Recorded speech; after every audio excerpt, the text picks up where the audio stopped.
Well, this Hello. one's gonna be hello. Well, this one's gonna be a hot button topic today. Yeah, considering that a certain cartoon reviewer or movie reviewer with an orange fedora is basically making a four-part series about this. Yes, and I figure before he releases parts 3 and 4 around the month, I figure it's only fair to give our own little thoughts on the cartoon community today and how it's practically turned into a regret fandom. Yes. Trust me, we have a lot to go through. As much as so we'll try to lump in some of the more notable offenders. Mm-hmm.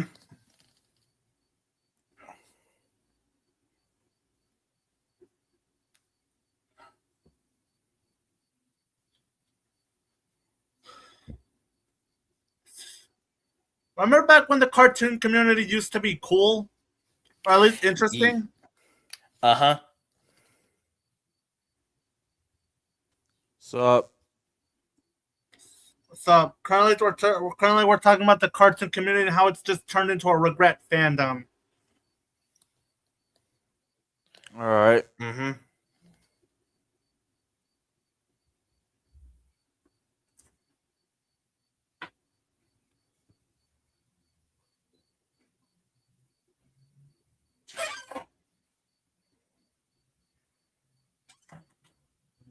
Mind if I ask, what is regret fandom?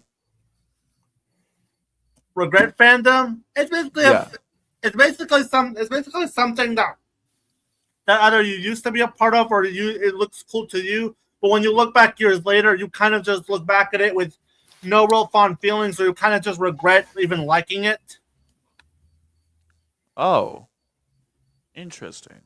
It's it it's Mm-hmm. honestly basically it's a term that was coined by Mike the Koopa Warrior in his Go Animate the Movie review, where he called the Go Animate community a regret fandom.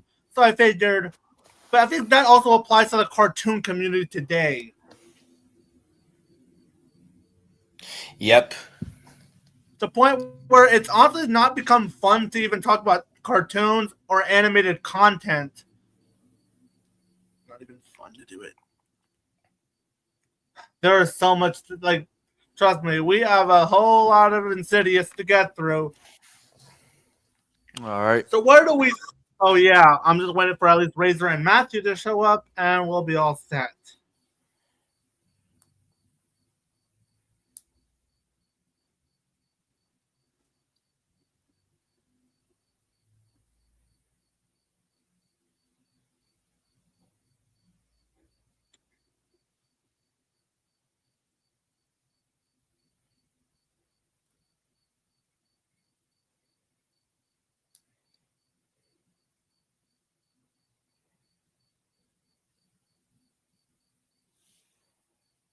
When you say animated content or something, that's like both the animated films and animated TV shows. Yes, Oh, Yeah. okay. All right.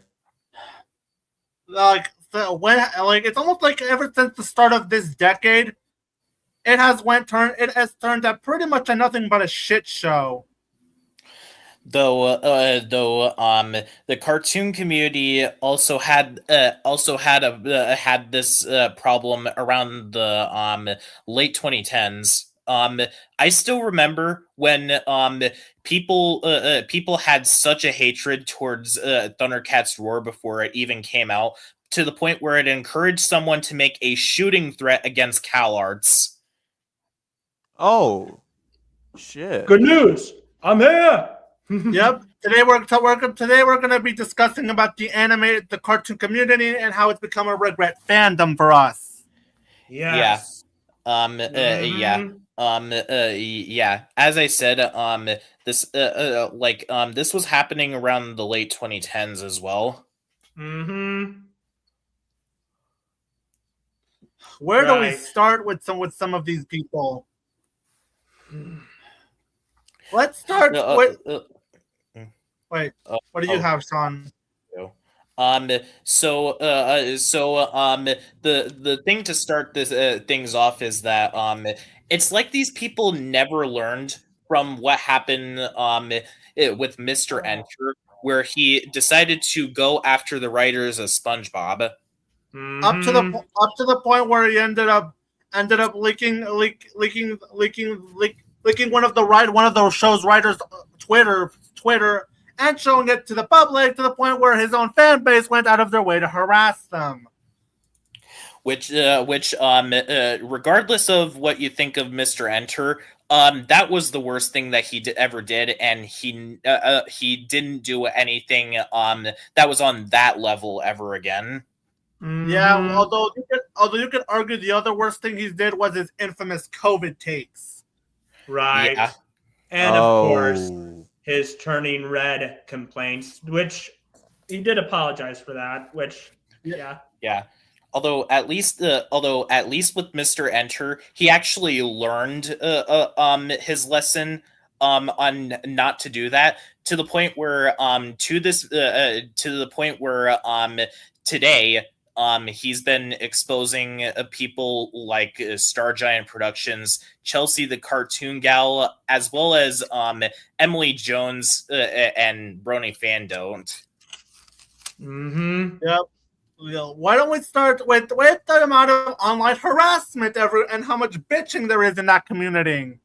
Yes. Let me start off by saying that I don't like Thundercats Roar. I consider it to be an awful show, but people took their hatred towards the show so far to the point where it encouraged someone to make a shooting threat against Cal Arts, which was absolutely way too far. And the cartoon community should absolutely hold responsibility for that. Mm-hmm. And somehow that's not even the only example, because there's also the amount of Teen Titans Go hate I was seeing on social media. Oh yeah, I They still make kind that of thing hate. out like it's the worst show. Which, look, I haven't seen that much episodes of the show, only bits and pieces. And look, I understand some complaints, but like there are much worse animated shows. Yeah, I can name a few examples off the top of my head. There's Ren and Stimpy Adult Party Cartoon, Powerpuff Girls 2016, Rent a Girlfriend, a lot of the NFT cartoons, Thundercats Roar, Robot Boy, Family Dog, Family Dog. The list can just go on. Mm-hmm. Well, Yeah. I still kind of hate Teen Titans Go, but I'm not like one of those people. No, I'm not. Mm-hmm. Yes, I really hope you do plan on talking about about the animation community being pretty much regret fandoms for us, because trust me, Yes. it's that bad. Like seriously, the amount of Teen Titans Go hate I see, like people painted us the worst show ever to the point where they make hate groups, and they literally said wish death on some of the people who worked on the show. Yeah. And they actually wonder as to why the show is still going on to this day. It's you guys that are the reason as to why the show is still going. Like if you keep on giving the show attention, it's still going to keep on going. That's exactly why you're hate watching. And not to mention, like the literal show itself literally mocks the haters when it comes to their episodes. Like I can name a few examples, but yeah. Yeah. Hello, Matthew. Hello. I just need to get my avatar set up. Currently, we're talking about the. Wait, Matthew. All right. So like, yeah, Just like give me a sec. there's even some hate groups on this show dedicated to hating this show. And spoiler, you are the reason why this show is still on, you haters. All because you couldn't put and you wonder why the people behind the show often like to clap back at you people, but in dedicating episodes, dedicating to shitting on you people, on you critics, it's because you would go way too far and you're still hate watching it. Thank God we're never part of these groups, never. Yes. Like I haven't watched the show since 2018, but the show is still going on, and the show is still going on to this very day. But I realized that giving the show needless attention is just gonna keep on fueling it even further. Hello, I'm here finally. Exactly. When did you start? All right, Matthew, we're currently on the Teen Titans Go hate. Oh boy, And, Teen Titans Go hate. Yeah. Oh in my fact, God. This is a long story, isn't it? In fact, I think that people hate watching the show is the entire reason as to why the show got popular, which is also the reason as to why Cartoon Network keeps on shoving the show down our throats. Right. No surprise. I mean, I refuse to watch it, and there's a good reason as to why. I Just how we mean, don't give these just not watching any something attention. can make a huge difference. Yes, like Teen Titans Go as a show is just mediocre, but at the same time, come on, this is not even the worst reboot that existed. Like, I mean, it was made clear that it was like, excuse me, but it was made clear that it was never trying to be like the original series, and it tried to be its own thing. I mean, As no opposed surprise to there. as opposed to Powerpuff Girls 2016, which was legitimately trying to be a sequel to the original show. And let's not forget that scene with the twerking panda. Ugh. God, And, I'm glad I did not and see with that when it first aired. Thank God. When it comes to Thundercats Roar, there are moments in that show where it tries to be super serious, only to immediately interrupt it with the stupid joke. Right. It's a good thing I did not hate watch any of those shows. And regarding the Like- point of how like- just watching something not watching something can make a difference, look at Transformers: The Last Night.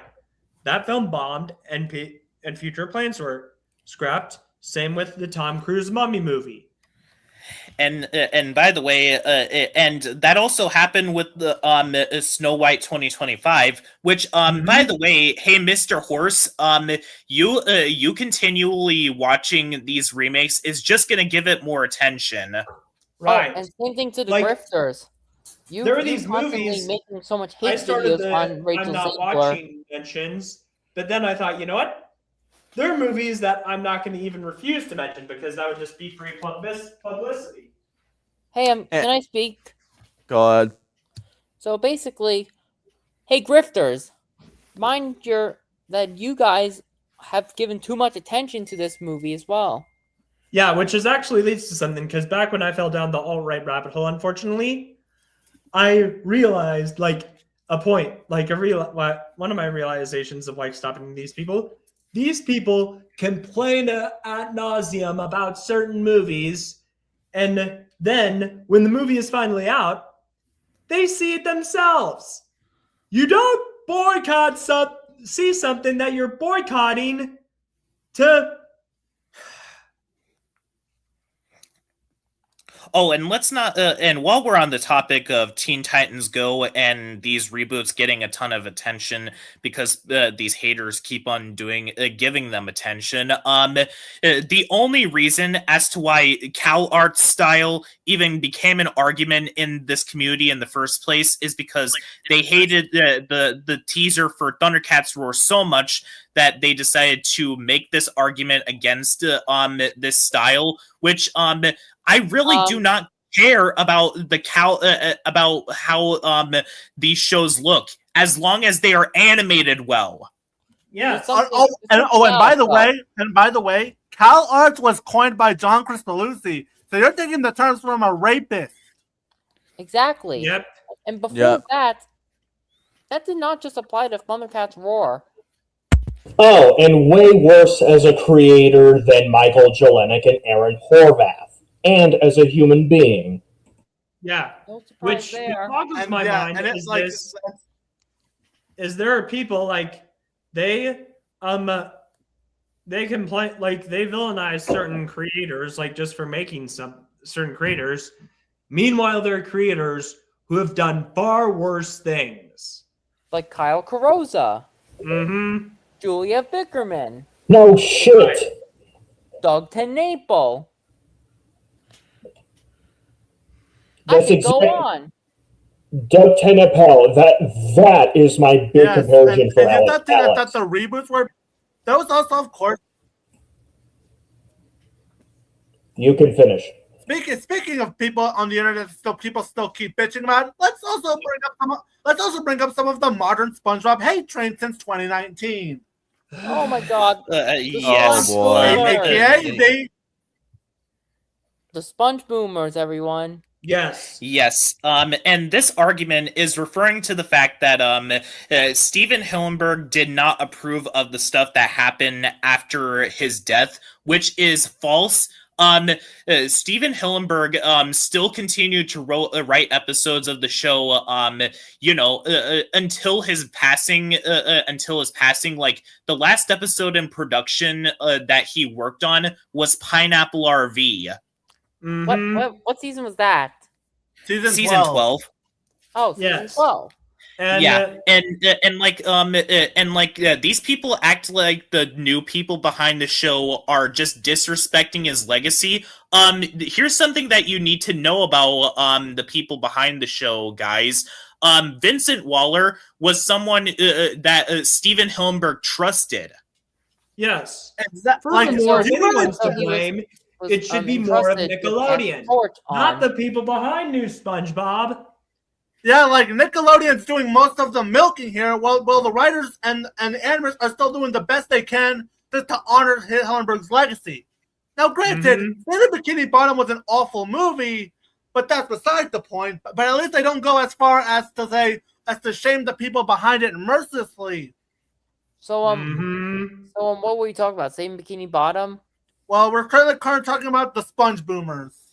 Yes. Wait. And also, it's just laughable. Like, also their takes, like they act like everything after the first 3 seasons is bad. Guess what? First of all, the first 3 seasons of SpongeBob had some duds too. I mean, And dumped. there were some I'm great stupid. episodes after the first 3 seasons. Yes, like for example, Krusty Towers, or even using an example from the recent seasons. There's episodes like Ain't That the Tooth, or heck, even Delivery of Doom. Right. So those like good episodes from the current day. Yeah, Yeah. I may want to binge every episode after season 12 since I kind of stopped watching the show more religiously because I didn't have cable back then. Right. I need to figure something out. Let me find that horrible thing that one Sponge Boomer did. And Like- also, like, There was something horrible that a Sponge Boomer did. Hang on. And by the Let way, me pull up my screen. and by the way, season 11, which you guys also like to constantly shit all over, was worked on by Steven Hillenburg before he passed away. Yeah, can we pull up some? So this Sponge Boomer was so immature that he actually shattered his own box set for season 11. Not even. real mind you- classy. And mind you, all of this because they had one episode they hated, Ink Lemonade. Ink Lemonade. By Who that fucking logic, cares? by that I logic, mean, yeah, Wow, what a season 2 waste of money. dumped. What a waste of fucking money. The most beyond. easier way is to give a refund, but for whatever reason you decide to destroy it. or better idea, if you really hate the episode, just skip the episode because on DVD because there's like 49 other episodes on that DVD and in that entire season. And I don't know, yeah. and I don't care what anyone else says about this season. Season 11 is a great season. Yes. And heck, even like I have yet to see this episode, but I saw that joke, the dummy joke with Mr. Krabs. People were saying like it felt like a classic SpongeBob joke. Yeah. I wish and, I saw that one, but still, a- though. and like and even when the show does try to tone things back or pay tribute to the classic era, they still complain about it. Like, I remember when Aw did that one video about a fish called Sandy, and a fish called Sandy saying that, oh, this is not classic SpongeBob. What do you want the show to do then? Oh, and here's another one from Jackson Finelli. I need to download it first from the Discord for a moment so I could plant it. I mean, I'm not giving these fuckers publicity. We're only just calling them out. Yeah. Like seriously though, season 2 had episodes like Grandma's Kisses, and I Was Stupid and Dumped, and yet you don't see me wanting to destroy a season 2 DVD over it. Yeah. Yeah. And even more, Aw is literally biased towards everything classic SpongeBob. He legitimately thinks that Dumped is a better episode than Have You Seen the Snail? What? No. Yes. Hell no! See, Hell no. Oh wait, H Mick Jim is Reviews here. put it out saying, he Yes. said, "Don't you dare compare Dumped to Have You Seen the Snail to Dumped?" Because Someone that's needs to step down. One, SpongeBob actually did something to drive Gary away, and he actually learned from the experience. I need to watch And- that episode. And Have You Seen the Snail was actually Canadian funny. Like, I mean, it was emotional, but it actually had some funny. Am I Like, stepping down for a as bit? the scene that became this meme. What are those Neanderthals up to? Don't they know I'm busy spoiling myself? I still need to get that episode. That Yeah. episode. Dumped It's probably was a just classic. depressing, and it was like Dumped is my least favorite post pre-movie SpongeBob episode. Not Like, Yeah. the film was just however. depressing, and when it was revealed why Gary left SpongeBob, it was because of a cookie in Patrick's pocket, and of course Patrick was being awful, and unfortunately it like, works. and Aw is constantly a hypocrite for the purpose of trying to take a dump all over a modern SpongeBob. He got onto the episode Feral Friends for the ending, having everyone naked, but SpongeBob and Patrick had sequences in the classic era where they were naked. I mean, Alga's I'm always- reminded of points. Pranks a Alga's Lot, always where greener. SpongeBob and Patrick take off their clothes, and their clothes get stained by the invisible spray, and it ends with them at a nude show. Or how about in Nature Pants, where SpongeBob was naked throughout that episode? Yes. And yet I don't hear a bunch of bitching about that. And of course, when Plankton and Mr. Krabs swapped lives, and the algae's always greener. I just mentioned that one. He's naked. I just mentioned that one. Oh, and here's another shit take from a Sponge Boomer. I need to show you right now. It's also shared. Hello. How's everybody doing? Doing good. I'm doing good. Doing What good. part are we at in the stream?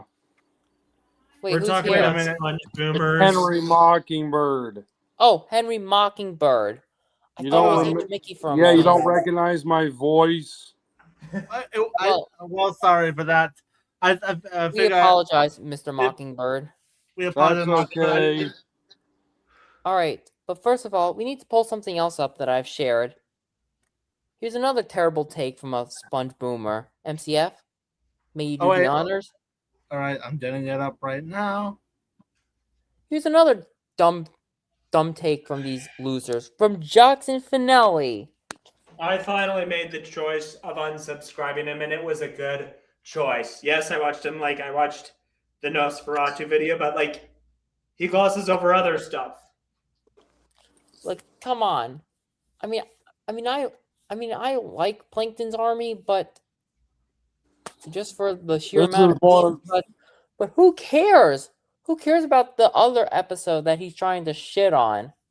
Also, SpongeBob is a show that doesn't even have continuity. So I don't get why people are bitching about the continuity when it never had any to begin with. Exactly. I mean, exactly. Fairy Tale Good point. is a more serialized show than Good SpongeBob. point.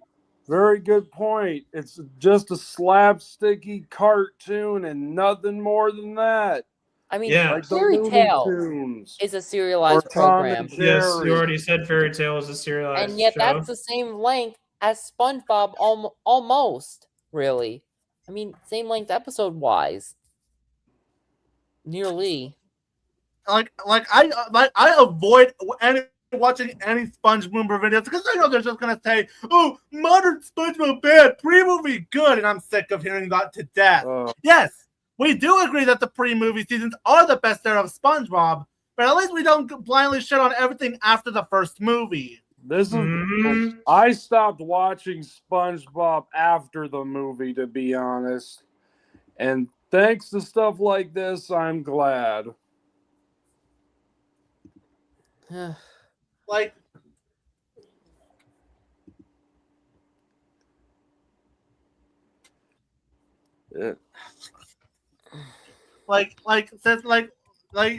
even if we all agree on that, even if we do agree that technically yes, the first three seasons are the best.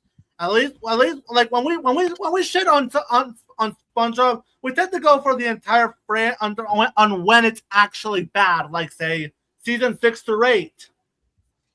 To be fair, SpongeBob was kind of an already overexposed franchise after the movie. I brought this up on my YouTube channel, but when you think about it, SpongeBob is a little bit similar to South Park in that it starts out with the three seasons that are considered great, and then the creator wants to end the show, and then then with a movie, and then the movie makes the show more popular, and then the show keeps going. I mean, unlike South Park, however, which had one theatrical movie and 7 made for Paramount Plus films, plus the direct-to-video version of Imagination Land, SpongeBob had way more theatrical films, but less streaming films. Yes, I most certainly am aware of that. I've seen reviews of the movies, and the movies past the first one look pretty awful. Especially the fourth one. What was it? Look at Larry Flamboy's comment. Not the. Oh boy! How sad is that? The Sandy. It's more disgusting than SpongeBob. That was the one I was thinking of. It's more disgusting than SpongeBob. Take a look. Take a look at this comment. There's plenty of videos on the matter. Let's not talk about it, for goodness sakes. Let's Steve's review is enough to convince me that movie is like a sexual king city. Like, seriously. What was the name of Dan Schneider take over the production of that film? No, he's been long gone since 2018. Yeah, but you could have sworn it was, given how many kinks and that movie, the Sandy Cheeks movie. Yes, that was what I was talking about. Oh yeah. Bikini Bottom. Speaking of which, the only one who thinks that it's not as bad as like Plankton the movie is Sean. Yeah, I saw Sean's review of that film, which I'm pretty sure is in the minority. Yep, and while we're on, and you thought the SpongeBob is bad, wait until you deal with the Glitch and Televerse haters. Oh God, those people. Burning Loser also retweeted a bunch of anti-glitch posts, as well as anti-Planontrica posts. Like, You know what I I'm mean? reminded of like that pilot. I forget Chimptopia. Like the pilot was just like the trailer for the pilot was just dunking on Glitch And Game Over, Yeah. for that matter. in Game Over. Like- Well, Game Over specifically, and like it united. The fact that you united fans and haters was how Really? bad it was. It really says a lot. Much like how Yeah, Velma attracted pretty much everyone, regardless of what side you were on. Yes. And it had different views on why it sucked. Yeah, to get Which, into for the the glitch, record, I and refuse to see let- Velma because I heard about how it sexualizes teens. That was nope. Oh yeah, it also has the God, same that IMDb is- score as I've seen Dr. Wolfiola's review of that film, and Yep. man, is it the man of that show, and good lord. I also remember seeing a lot of backlash towards Gameoverse. One of the controversies of that show is how the female characters are drawn as if a cartoon show hasn't given anyone fan service at all, even if it's tame. Like, have you guys not seen Rent a Girlfriend? Speaking of Rent a Girlfriend, No. hang on, just got. Are you kidding me? yeah, like, and Hold on, it's- something's wrong. Something's Alright. wrong with we'll get to yours in a bit, but yeah, like we still remember that TATC controversy from 2 months ago. Yeah, don't think Yes. we haven't forgotten. Don't think we haven't forgotten about you assholes. We're still dragging you for the mud over it. Hang on, I'm just gonna pull up a really what the fuck take from Twitter. I need to pull up a Yeah. huge what the Oh, fuck. the hell tweet. website that's Twitter. Well, not from Twitter, but I'm talking about a video that this person on Twitter found out of. Come on, really? Can't even.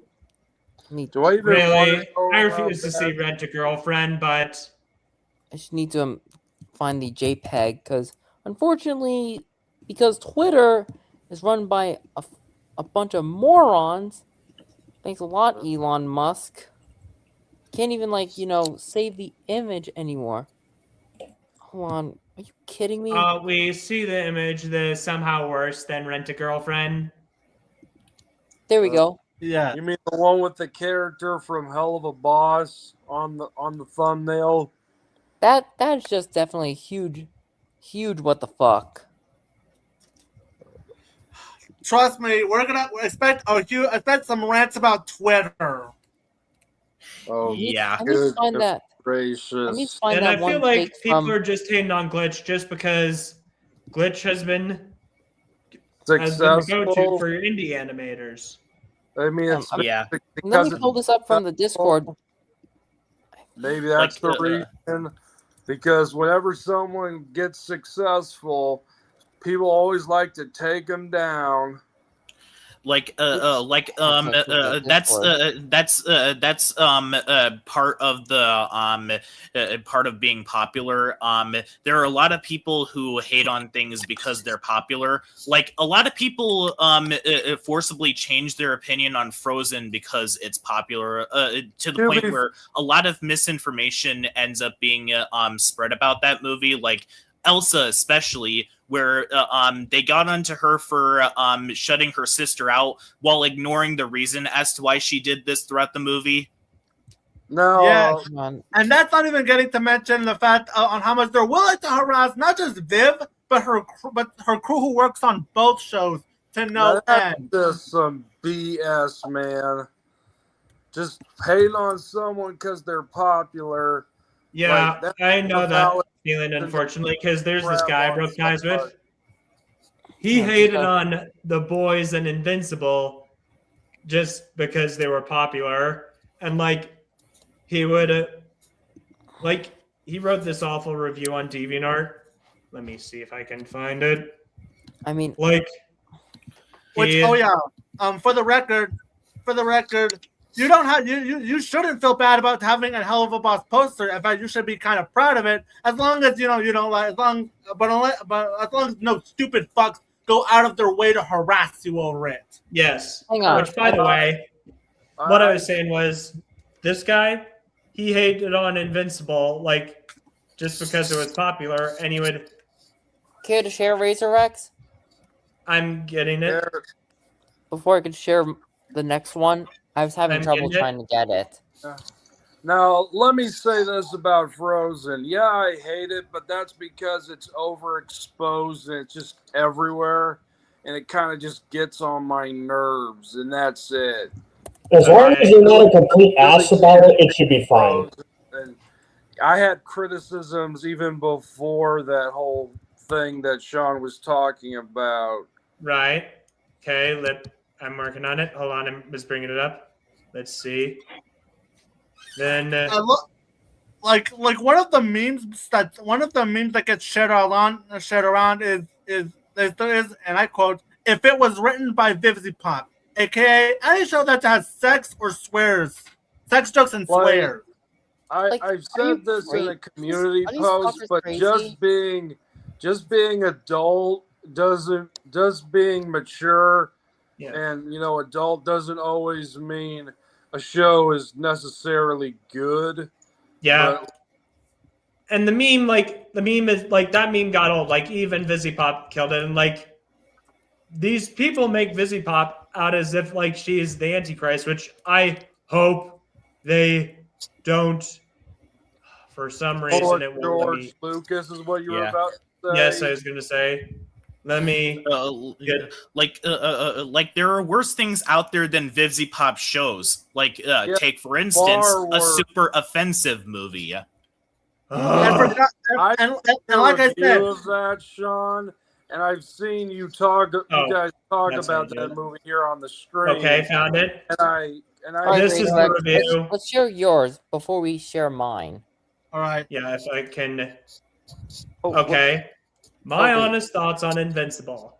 This guy, he's nuttier than candy bar shit. Invincible. Invincible is a trend show and nothing more. The only reasons it got popular were because it came out at a time people would accept anything super related that wasn't Marvel or DC. I watched the first 4 episodes, and to say I wasn't impressed would be an understatement.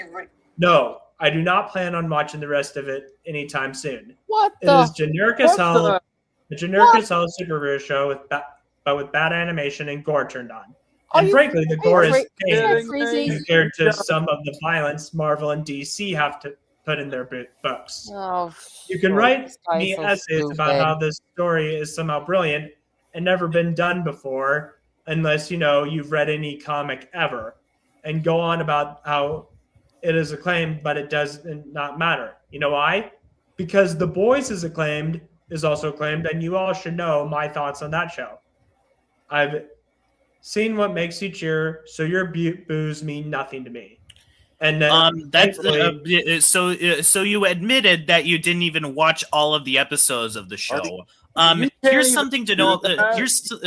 Here's something to know about my Sean's network reviews and Sean's thoughts series. Regardless of how tedious that sitting through each episode was, I watched most, if not all, of the episodes of each and every show that I reviewed. Right. Which I might go back to some shows that I gave up on. Movie or show unless you've seen it. Like, yeah, and somebody called him out. Thankfully, somebody called him out. Thank God. Yeah, this is a bad take. Invincible is a trend show, nothing more, even though it's still one of the most popular superhero cartoons of the 2020s, 5 years after its original season. Yeah, people obviously only like it because of the core and it's not Marvel or DC. Not because they like the story or characters. You're dismissing everyone who likes this show as trend chasers and Marvel and DC haters, ignoring the fact that it's based on a decently popular comic with a pre-existing fan base. God damn. If you don't like it, that's fine. But your comments about the fans just make you sound like an asshole. Not to mention, you literally made up your mind about the show years ago. It's super obvious that you just went in to confirm your own biases instead of giving the show a chance. Especially since most of your thoughts are just trashing people who enjoy something you don't. This whole thing reeks of spite. And it just goes on. And like I bet Also, it sounds that Omni-Man would have the time of his life with this sounds guy. very pretentious. yeah, and like this Like, guy calls yes, them out that's like a- various stuff like and this harassment towards people behind these shows doesn't even just apply to those who work on the show. They even apply to certain voice actors or voice actresses, like Christina V, for example. Jesus. The harassment towards her got so bad that she had to close down her Twitter. yeah, Oh, wait, wasn't she gracious. also accused of being a Zionist? Yes. I believe that was Which, what for happened. the record, I should make this clear. She did not deserve what happened to her. But that's not to claim Nobody that deserves anti-Zionist, that. unless, they actually did something morally reprehensible. But like what I was saying was that she didn't deserve that, nor do I believe that she's a Zionist. I mean, she's Lebanese and Israel has attacked Lebanon. But as I was saying, to claim anti-Zionists are just as bad is laughable because anti-Zionists themselves do far worse things that, to be frank, I would rather not go into. Well, I mean, again, anti-Zionists and anti-Semites are not the same. Yes, Although exactly. the two can overlap, they're not the same. Yes, but I mean, here's the thing. Zionism itself is anti-Semitic. But anyway, what I was saying was like... Here's this comment from... Here's this horrible Vivzy Pop take. It's not weak. Vivzy Pop... What the hell? What the, Let me hell? say this. He did horrible things in real life. He did try. What are you on, people? Hang on. Okay. Aside from the fact that you have a Vizzy Pop profile pic, hey, dumbass. If I could all those pull things the in middle real finger life, on you camera, didn't I draw would do that it right shit. now. Hey, But I where's Sun can't. go? What the Don't you actual dare! hell? Don't you dare compare anything to Epstein. Like, did. seriously, whoever wrote this, go to hell. Let me speak. Like, Let me speak. seriously, go to hell. Let me speak. All right, rundown. Yeah? Go on. Go on with your rant. This horrible comment.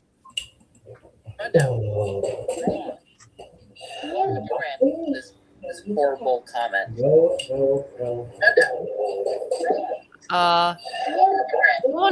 Am I echoing? Like, go to hell, and seriously, go to hell.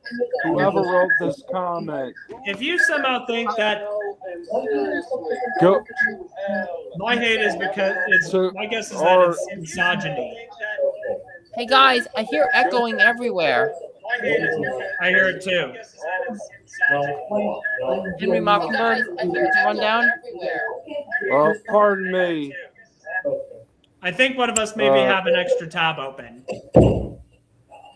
There, now it's gone. Hello? Yep, that going is gone. What, like... There, now it's gone. It's not. Oh. Yep, that going is gone. What, like... It's Henry Mockingbird. How sick in the head do you have to be to write a comment like this? Hey, Mr. Mockingbird, it's your microphone that's echoing. To write a comment like this. Hey, Mr. Mockingbird, it's your microphone that's echoing.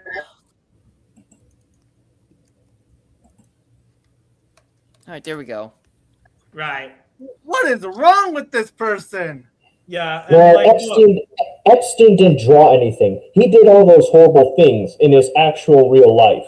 And just when I thought a person Hello? saying that Is my just when I microphone on?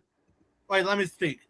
Just when I thought that some idiot on the internet openly said that they would kill Vizzy Pop if it didn't won, if Invincible didn't won at a certain award show, then they were going to go out of their way to kill Vizzy Pop.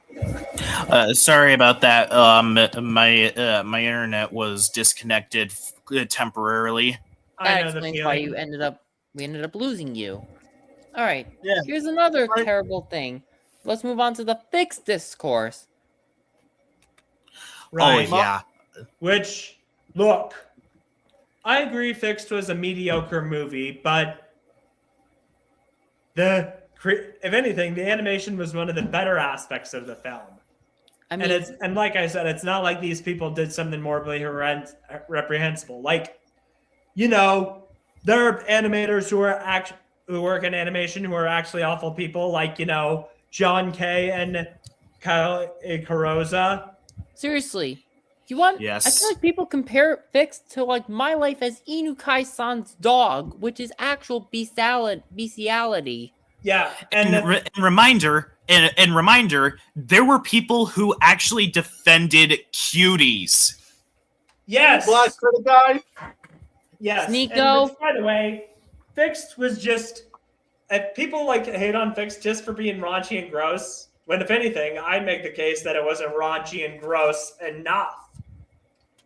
I mean, seriously, do you want to know what's worse than this film? I mean, I've yet to see this film, but still, again, My Life as Inukai-san's dog is worse because again, that is actual bestiality.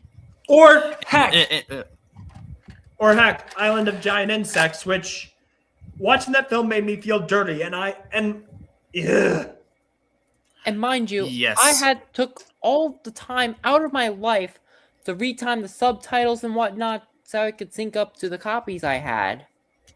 Yeah, and what makes a lot of what happens in Island of Giant Insects even worse is that all of the characters in that, all of the characters that landed on the island, were supposed to be in high school. Yes, Full-blown high schoolers. yes, Seriously. that making me feel even more dirty. Seriously. And no, do not pull that. But the age of consent is this, and don't pull that BS. If they're at an age where if they're still in high school, they're still too young. Yeah, with sequences like fantasy moments where one of the characters is being eaten alive by larvae. Like that. I don't know how others will react to that. I mean, should we do like another rescreening of it, or is that Hell more no. like- No. Oh God, no. I mean, Yeah. not with you guys, obviously. Right. Or a moment where all of the characters are naked for literally no reason. Other than just cleaning them, what's supposed to be like washing up for the night. Yeah, But- which I should make something clear. Like, see, there's this animated show I enjoy, Jurassic World Camp Cretaceous. There is a scene where the characters, like, this was back when they were teenagers. They were in swimsuits, but they were just wearing swimsuits. Like, the show wasn't trying to sexualize them. Like, there was no creepy focusing on them as they were swimming. I mean, I find it very hypocritical that these idiots were literally harassing the people who worked on Fix and making a shit show out of the movie when the trailer came out. Yet these same people were willing to try and get this movie out of being shelved, and was able to help get it released. Because reminder that this movie was nearly shelved by Zaslav and Warner Brothers from its theatrical release. Yes. and all of this reminds me later on about the harassment that happened in the anime community, which was committed against One Punch Man Season 3, which reminder, pull up the next one, Okay. And resulted in the director of that season's director having to deactivate his whole Twitter account. I'm not even joking. Again, I resonate with the creator because, like, there are some social media sites that I just left for mental health reasons. and mind you, with comments as awful as, pull it The up. next one. Yeah. Like this. Like wishing the KyoAni arson attack on JC staff, who, mind you, had no blame in this at all. It was Bandai Namco's fault entirely. Right. Again. And and this isn't the last time they take their hatred for something and harass the people who worked on it. Like, I still remember when Amy Keating Rogers got death threats all over a Friendship is Magic episode they didn't like. Oh, because Pinkie Pie was too mean to Fluttershy. Yes, it got up a certain horse basically broke it got up to the point where a certain horse basically broke things in his room while saying it was all a complete fucking waste of time. Mm-hmm. Also, just something else I find laughable about this animation community. The animation community wants animation to be treated with respect. Yet They don't treat it with respect. yes, and what I was getting this with is, first of all, they just use kids' cartoons media and other stuff when, like, they hardly support titles that need the support. Like, let's say, don't know, Gentry Chow versus the Underworld, or there's all kinds of great new adult animation that goes beyond the animated sitcoms, like Blue Eye Samurai, and yet they don't support that, and they act very childish.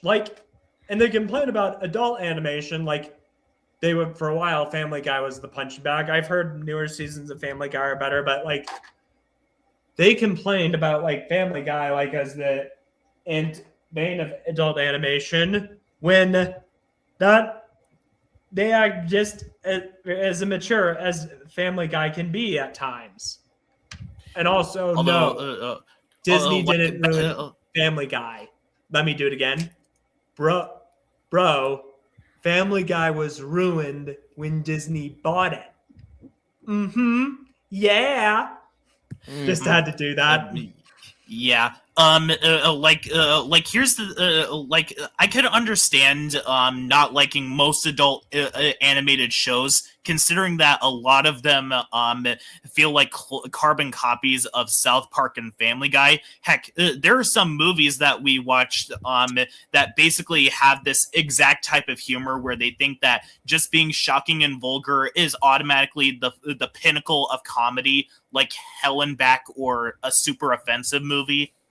Or also, here's something else. What about in terms of anime? Right. They also hardly talk about anime unless, it's convenient. These people aren't talking about, Vinland Saga. But which is super have y'all underrated seen in shit this like watching. X-Arm or Island of Giant Insects or even Rent a Girlfriend? There granted, there are some animes out there that do have the problem, some of these issues that a lot of adult cartoons do, but there are also animes like Fairy Tail or Project Echo or Perfect Blue. Right. Again, the common problem with anime is that a lot of it is just oversaturated with isekai, and while I will say that is quite a bit of an issue, a lot of the isekai tends to be just generic run of the mill stuff. Yeah, Again, right. there isn't just isekai slop out there. Mind you, there's shit like Anne Shirley, which I absolutely loved. I'm looking forward to checking out that show after I saw you review it, Sean. You want to watch it? I have it. I have it downloaded. I plan to watch it on my own time. I have a bunch of other ithidums on my watch list. I'm currently working on. Why don't you watch it with me?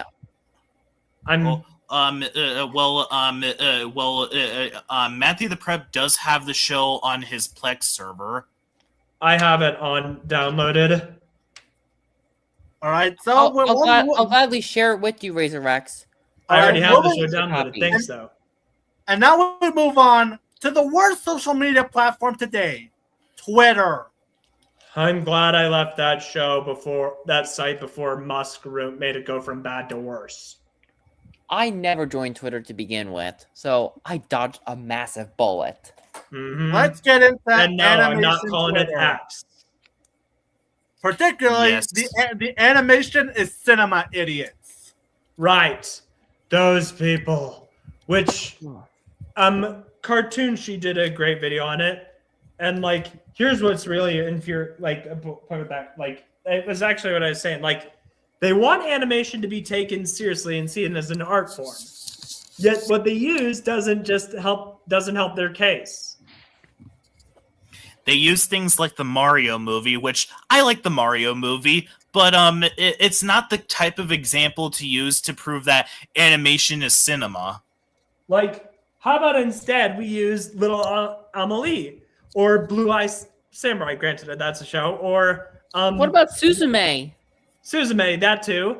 Neja too. I need to rewatch that with you guys. Vampire Hunter D Bloodlust. Oh, and of course, my favorite movie of all time, Princess 2006.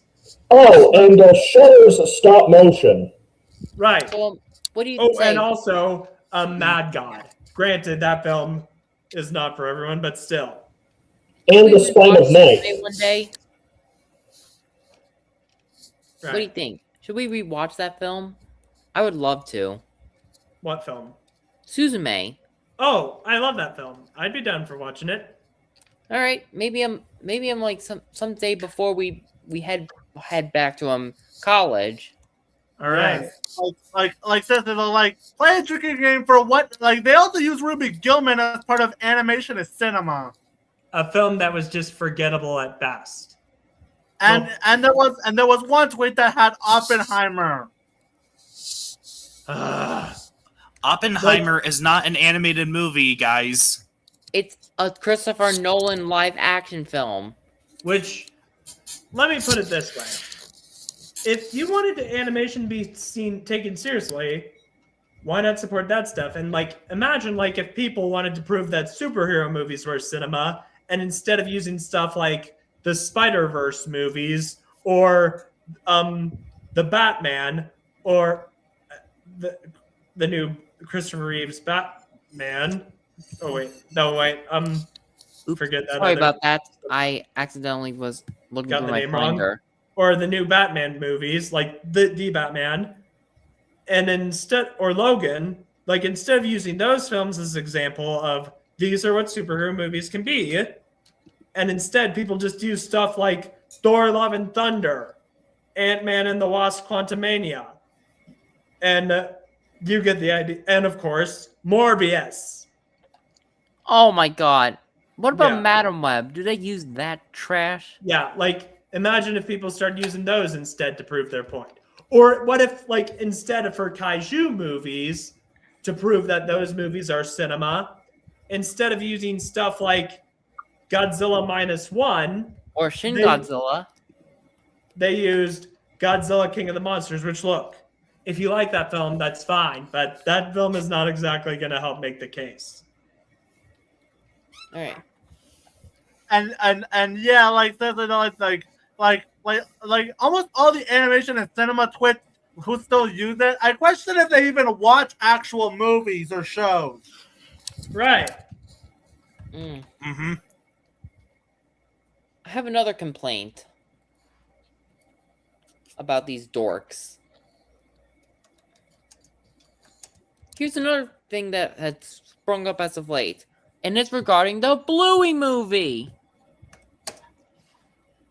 Oh yeah, anytime they react horribly to a design they don't like. Yeah. They claim that the designs look like some of them claim that the designs look like they were made in AI, which is just insulting. Yeah.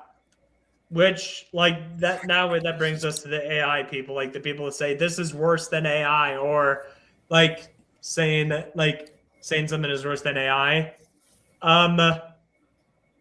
I mean, this is the official trailer, and Like- I even had to say something, have my own say on the matter. Yeah. Like the one Can you pull up my person- screen? Here we go. So, literally, Bluey characters, they've been translated perfectly to 3D. Yeah, they That's don't not do that. bad. I mean, look, That's pretty good. perfectly Pretty like, good effort there. translated. It's just 3D CGI. I mean, and yet they're comparing it to this motherfucker right here. And they did the same thing with Shrek 5 when it came to the designs in that movie. Yeah, which like I mean, I could automatically, understand, look, there are some uh, designs and art styles that I'm not a fan of, but I've grown used to the new art style for the new Shrek movie. Here we go. Here's some comments from a few friends of mine, including you, MCF, whom were like completely confused as to why this was being made. I mean, like the comparisons. The comparisons are just out of touch. Yeah, And even BC, yeah, or called you wonder, Pet, it's even one of the he reasons is why. like confused. Yeah, it's one of the reasons why I rarely tend to watch cartoons when they're still on. Yeah. I need Like, to find another friend who commented on this because as he's like a huge Bluey fan, as much as he's like a political commentator. Take a look. It even garnered some coverage in the press.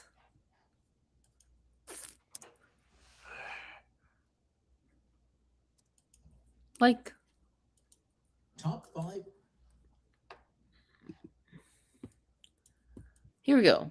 Courtesy of Radio Times, everyone. Hopefully this isn't paywalled.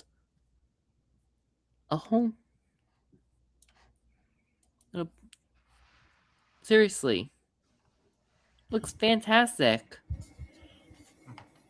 And plus, regardless of what you think of the Bluey movie, it has potential to turn out to be one of the better preschool movies that have been released within the past few decades. I reviewed 3 bad preschool movies on my own channel, and soon 4 when we reach November. Right. And December. I mean, yeah, and a reminder that the Bluey movie is coming out on the same. It's going to come out on the same year as the Cocomelon movie. Which I am not looking forward to that one. Which, by the way, I know that we said that we're basically taking inspiration from Animat with this live stream, but Animat, I don't think that using the "It's for Kids" defense against Gabby's Dollhouse the movie is a good idea, considering the fact that you yourself made an entire video about how Caillou is one of the worst cartoon characters ever made. Right. And even comparing him to terrible politicians, like Marjorie Taylor Greene and whatnot. And keep in mind when we saw the film after it. But keep in mind, before the movie, this could have just been annoying, but it went from annoying to straight up infuriating with that third act and the message it tried to send to kids. While also trying to make us feel sympathy for the bad guy. So yeah, I kind of lost my post on Cocomelon. Can I just stop sharing briefly? Sure. I need to pull back that post I made on Cocomelon. I mean, I just scrolled through my Blue Sky feed publicly. I need to find that. Where the hell was it? And yeah, that's another thing to hate about the animation community. Anytime they will silence their opinions on anything and will try to use fraud excuses for it. All right, here's my post. Finally, I got it up. I even said this in response to the Cocomelon movie's first poster and trailer. Again. Yeah. This also leads to this other thing. They have this hate boner for Disney, which look, I get Disney there's legit criticism towards Disney nowadays, but it's not a perfect company. I get it. Yeah. No company is perfect, but and I start protesting against them, but not to this extent. Yeah. Yeah. I actually remember when people tried to defend a super offensive movie from criticism because it's supposed to be a comedy, which I'm just gonna say it right now. Using the comedy defense is just as bad as using the "it's for kids" defense. Right. Also, it's just satire defense. Yeah, Which- like From my experience, people who hide behind the "it's satire" don't actually understand what satire is. yeah, like I'm just gonna pull like- up some additional quotes that they need to highlight.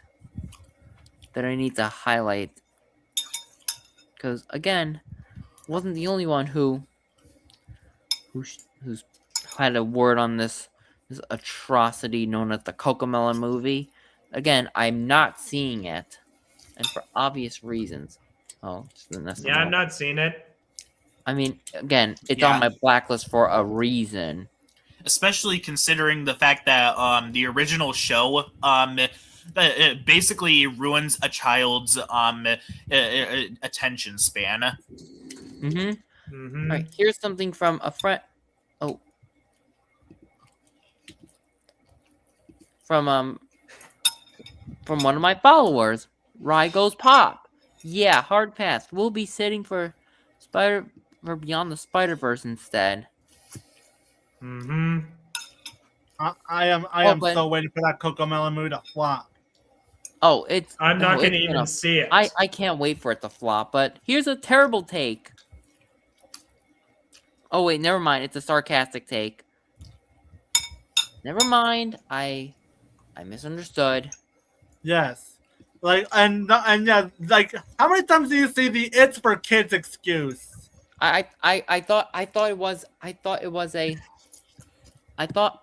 was an unironic glazing. It was a sarcastic one.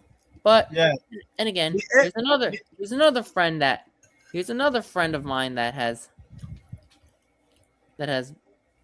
been made aware of Cocomelon movie. BC said, I almost thought the poster was AI generated because of how awful it looks.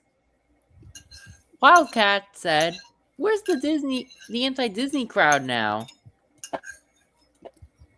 oh yeah, oh yeah, like don't get me wrong, we shit on Disney a lot on both our channels and on these streams and on But Discord. they just do it for the wrong reasons. Like, they hate on, like, Again, my buddies, even from the other group that I was once part of, even they are sounding just as valid as us. Yes, like you want like especially from the grifters. right. Which, Again, you all from hate on Cheesecake Disney for Money. being woke. I hate on Disney for screwing over animation, artists, selling out to AI slop, and among other things. Same. We're not Also, Paramount is worse than Disney. Yeah. Business-wise, Paramount is a whole lot worse indeed. Yeah. And Oh, they treat animation. Oh, and here's another thing. Someone said we should owe these movies an apology. I mean, we Ruby already Gilman and owed Gabby's Dollhouse the movie an apology from after Yeah, you guys especially sat after through a watching the super super offensive offensive movie. like seriously though, like I feel really bad for your friend that they got harassed by the cartoon community. No, I don't know if they really did, but again, I haven't spoken to them in a while. Like play a drinking game for every time you hear the word that you see the word woke. No, we hate Disney for the fact for their bad business practices. Yeah, that Diversity makes- is Mhm. their makes more fake sense. fake diversity agenda. Because spoiler alert, they don't believe in the LGBT because I like to remind you, they were willing to fucking kill the Owl House because they got hate from Chinese morons from China all because of their anti-LGBT laws. Yes. And because Disney wants to appease China so fucking Right. All for hard. that money. They want to just Yeah. want to kiss China's foot. Uh-huh. and not to mention all of the other things that Disney did, like Showed basically that one shutting episode down of Blue Girl and Devil Dinosaur. basically shutting down Blue Sky so that they could overmilk the Ice Age franchise. Right. Or What if you or at least or left it open? or filming the entire Mulan movie in Chinese concentration camps. With additional, although parts of it were also filmed in New Zealand, but that doesn't excuse it. Right. Again, I was reading the TV tropes page for that film. Which, by the way, I watched the Ice Age Adventures of Buck Wild last night, and the animation in that movie is horrible. But I'm not going to blame Bardell Entertainment for the animation being as bad as it is. I blame Disney for approving it and releasing it to the public. And not to mention, didn't they rush Bardell? Yes. I mean, because again, I did mention that, much like what they did with the Wimpy Kid movies, how Bardell was treated by Disney. Again, similar situation with Bandai Namco's mistreatment of JC staff with One Punch Man seasons 2 and 3. Reminder! I'm looking at you, toxic anime fans. Hang on, I need to illustrate my point a bit. I'm looking at you. Sorry, I had to do that, but my point still stands. Really. Ice Age the Meltdown is very memorable. Who can forget songs like "Food, Glorious Food"? Wait, what was Ice Age the Meltdown again? The second movie. Oh, Right. that one. I had to wipe my webcam after tapping it for a quick joke. Is that better now? Yes. All right, good. Because literally, I mean, I've yet to see the entirety of High School DxD or Fairy Tale. And again, And you I've want watched and you the want first two seasons and, of Fairy Tale, and I love it. I actually have the full series on DVD. yeah, and coming back to the Vizzy Pop haters, and while they were willing to hate on Gooseworks and Viv, you know who they're willing to defend? Vic Who? Mignogna and John Lasseter. wait. Whom exactly are we talking about with Like, the Vic Mignogna defense? Regarding Vic like they're willing to hate on Vivzy Pop and Gooseworks, yet they're willing to defend the likes of John Lasseter and Vic Mignogna. We Mignogna. I know. And who are we talking exactly in regards to Vic Mignogna's defense? I mean, can't be Burning Loser, right? Like pretty much anyone on the internet who was willing to defend those two, or want to defend people like them. Like they're like I recall one person literally stating that they would rather have John Lasseter back. Oh my god. You Back as gotta be Pixar's- shitting me. Back as Pixar's CEO? No. I would not want to have Vic Mignogna back at Funimation or Crunchyroll. Besides, Funimation blacklisted him for a very good reason. I mean, he literally tried suing Funimation as well as Jamie Markey, Monica Rial, and Ron Toy. And of course, he failed at it miserably. And no Burning Loser, it's not a draw or a no contest. He lost. Yes, and now we get to some of the more and to something that's also infuriating when it comes to hate thumbs, the Illumination hate train. Oh my god. Don't get me started with fucking Plady. Yeah. Like people get onto Illumination for how much that they overmilk the Despicable Me franchise. What about Blue Sky? There's not a peep about them and how Fox forced them to milk the Ice Age franchise dry. I mean, Yeah. or Kiss Goodbye. These people also Remember that slogan from Collision Course? Right. You know, quite frankly, I really wish that Blue Sky Studios didn't do that much Like damage. like But what? again- Like the amount of videos on the internet I see regularly hating on and bitching about Illumination, like suddenly they make some of the worst things ever. Like we were already tore apart the people who went on the Mario Galaxy movie and was willing to shit on anyone who liked it, as well as comparing it to, as kind of saying that it's worse than AI and others junk like that. Again, Yeah, like I found Slade had the worst movie take underwhelming, that is pretty but much I on the didn't think same it level was- as Peter Bradshaw's. But I would gladly watch that film over anything AI generated.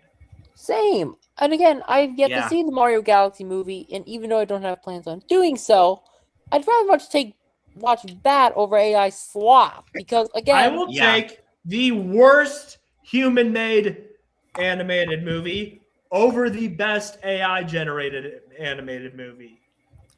Yes. Even the Rocco movie? Heck. Yes, I can at least appreciate people made it. Well- this is like one person even said that Illumination is able to make that if Illumination wants to make good movies, they should abuse their employees to make a good movie. are you fucking kidding me? I mean, you shouldn't really do that. If you want to make an actually good movie, then why not do so without having to abuse your employees? You'll I just mean, lose- you'll people. lose content reputation as a Sony. result. Sony got backlash for doing that with Sausage Party, and Phil Lord and Chris Miller especially got a backlash for doing that with Across the Spider-Verse. So Illumination should not do that. It's better off. And again, the anime industry also suffers from this issue as well. I mean, I'm looking at studios like Bandai Namco, MAPPA, but even Toei Animation. That Illumination in general tends to be the arch nemesis for most cartoon reviewers. Yes. I'm just gonna come out and say it.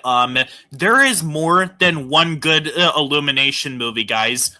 In fact, one of my hot takes is that I actually prefer the second Despicable Me film more than the first one. And even then, The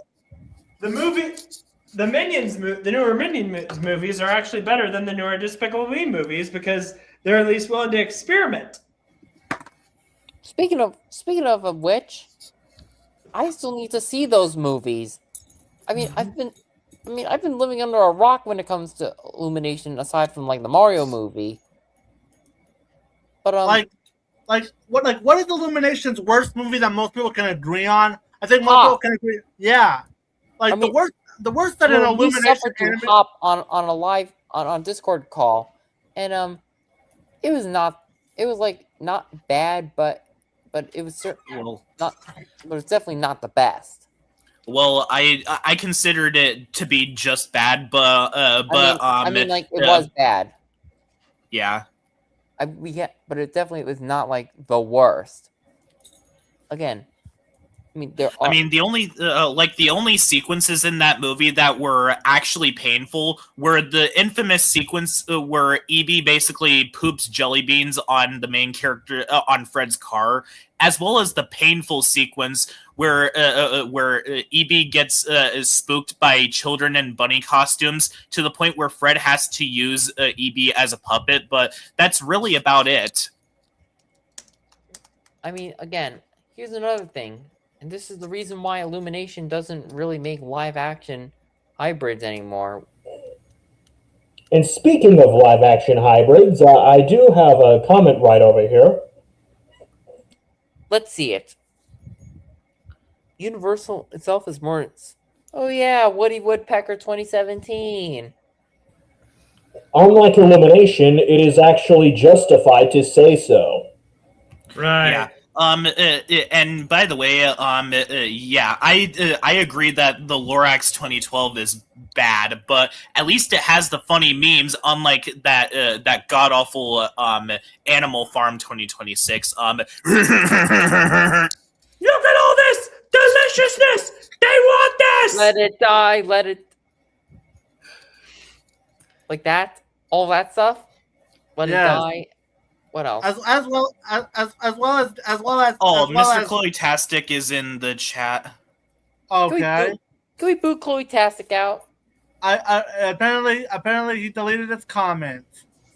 Hey, Kick him the fuck up. Kick him the hell I'll out. show you how to do it. You go. Wait. Ban user and delete their comments. All right, thank God. I really did not like Chloe at all, even when she comments on my I did videos. not care for Chloe. But yeah, let's move on from that person and we'll get back onto ripping the anime because we have an animation community to rip some more. Yeah, we're not done with you assholes. All right, let's. And then we Like a torch against these motherfuckers. I remember when people were basically bashing on DreamWorks because they followed up Puss in Boots: The Last Wish with Ruby Gillman, which guys, DreamWorks has always been a hit or miss studio, even during their golden era. I mean, let's not forget that Shark Tale came immediately after Shrek 2. Right. And that movie sucked. From what I've heard. Mm-hmm. Here's another thing. Let's not forget the fact that people were willing to prop K-pop Demon Hunters over Elio. I prefer not a fair K-pop Demon comparison. Hunters. I prefer K-pop Demon Hunters, but I have my issues with Elio, but Elio I is do screwed have over. issues with K-pop Demon Hunters. I mean, I will say. Yes. Elio was screwed over big time by Disney because Disney was more concerned with advertising the Lilo and Stitch remake, while Elio was under advertised. Mm-hmm.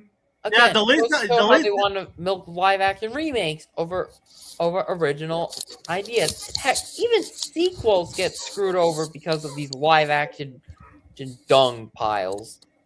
Yes, K-pop Demon Hunters is a better film than Elio, but you never see me trying to use K-pop Demon Hunters and say, "Ha Elio bombed," even though Elio was treated abysmally by the marketing team.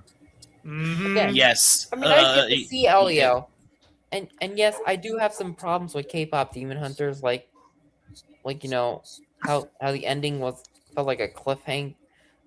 Not like the best ending, but again, that will end up being solved in the sequel, but still.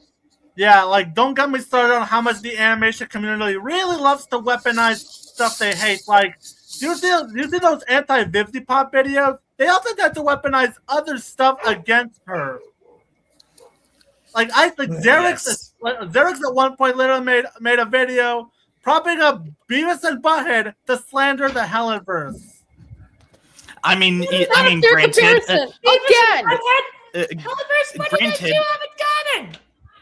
Granted, granted, Beavis and Butthead is a hilarious show, but you're not gonna see me prop Beavis and Butthead over anything else unless it's actually something bad. I mean, I'm actually doing something, but I'm propping something up, but it actually relates to that stuff, and it's within the same franchise. How Jurassic World Chaos Theory surpassed Jurassic World Dominion. And it's from the same franchise. Yes, and actually I'll highlight some other points. That makes more sense. Yeah, and they also did this, and they also did the same thing. Did the same thing for Smiling Friends as well. Oh, hold on! I got a DM from someone. It's from Amity. I need to address Amity. Hold on. I have another YouTube comment worth pointing out. Streaming. Hold on. Should we get Amity on? Because go ahead. There's only 5 of us. Sure, go ahead. All right, I'll be sending it over right now. All right. Yeah. As I said, Beavis and Butthead is indeed a hilarious show. Hey Beavis, yeah, there's this show called Hell of a Boss. Oh, yeah, that sounds cool. And it's awesome. and it's Like, totally awesome. oh, and by the way, I forgot to All bring this up in the Illumination rant, but I've seen people go as far as this also applies to the glazing towards Disney. That they complain how Illumination doesn't make movies like Disney or Sony Pictures Animation or DreamWorks, They do make movies. and they often like to weaponize those studios against Illumination. They do try to compete with Disney, Illumination, and Disney, DreamWorks, and Sony Pictures Animation. They're like in the same like ball game. Yes. Yes. Plus, there are certain movies by Illumination that people have talked that people have said do feel very similar to movies from other studios. Like, for example, The Secret Life of Pets, and how it feels like Toy Story. But that doesn't make certain things bad as long as it's an execution, or at least you find enjoyment out of it, or it's at least entertaining to you. Then really, who cares? Yeah, I I mean, mean, Yes. If it's similar to something else, then I'm gonna needs set to the be table real quick. enjoyable. I'll be right back. Really. All right. I sent the link to Amity. I haven't. Right, I'll be right back. I have a comment worth pointing out. Okay, wait. Let me see. This one. This one. Yes. Just Yes, letting Trent. Amity know that I still have not gotten proceeded, but that's SPA. Yeah. But again, here's another thing. Oh, finally, Amity's finally here. Whew. We are really pissed at the animation community, and also to some extent, anime community as well. And yeah, like, and one of the lesser awful things the animation can do, and don't get me started on the amount of on like Sissy though, like there is so much of the animation community that has pissed us off for practically the last decade, and trust me, there is more that we get to like we've talked like so far. What have we brought up so far? We brought up the Illumination hate train. We brought up Hella SpongeBob versus Hate Train, and as well as the fact that they're willing to defend both John Lasseter and Vic Mignogna. I seriously can't wait we for brought the up day that those we brought up losers the defend JP Lions. we brought up the discourse regarding the cowl art style. What else? We brought up the Teen Titans Go hate, and we brought up the Sponge Boomers, and also the horrible response towards both Fixed and One Punch Man Season 3. Oh, and speaking of horrible discourse, what about Hexed? Oh my god! I mean, because Fixed and One Punch Man Season 3 are not the only films or shows that had suffered such rancid hate to the point where harassment was hurled against animators for literally no fucking reason. It also happened to Hexed. Oh, guys, so it turns out Hex is not inspired by the Owl House. Yeah. I mean, maybe a bit of a coincidence, but again, as you said before, not inspired by the Owl House. And plus, the Owl House itself, is not the most original show in the world. Like, it feels very similar. It feels like the show is very much inspired by things like Harry Potter, or even the Sword and the Stone with the Sorcerer's And Little Witch Apprentice. Academia, not to mention that anime as well. Oh yeah, I mean, it does take cues from other shows. I mean, despite online comparisons and fan backlash regarding similar witch and magical realm tropes, yeah. Like seriously. Because during the D23 Expo, Jared Bush addressed the discourse directly, stating that while Disney loves stories about witches, Hexed offers an entirely unique take on the concept. Yeah. I mean, So it's not like that makes more another. sense. I mean, it's not like another witch who tried to rip off Madoka Magica. Wait, is that how Guardian Spice? And also hurt a bunch of people for years. I'm talking about a certain. I'm talking about a certain reviewer who tried to rip off Madoka Magica. So Oh, right. I covered that in one of my live streams. yeah, too. all right. Shall we make this segment into trashing some of the more infamous cartoon reviewers?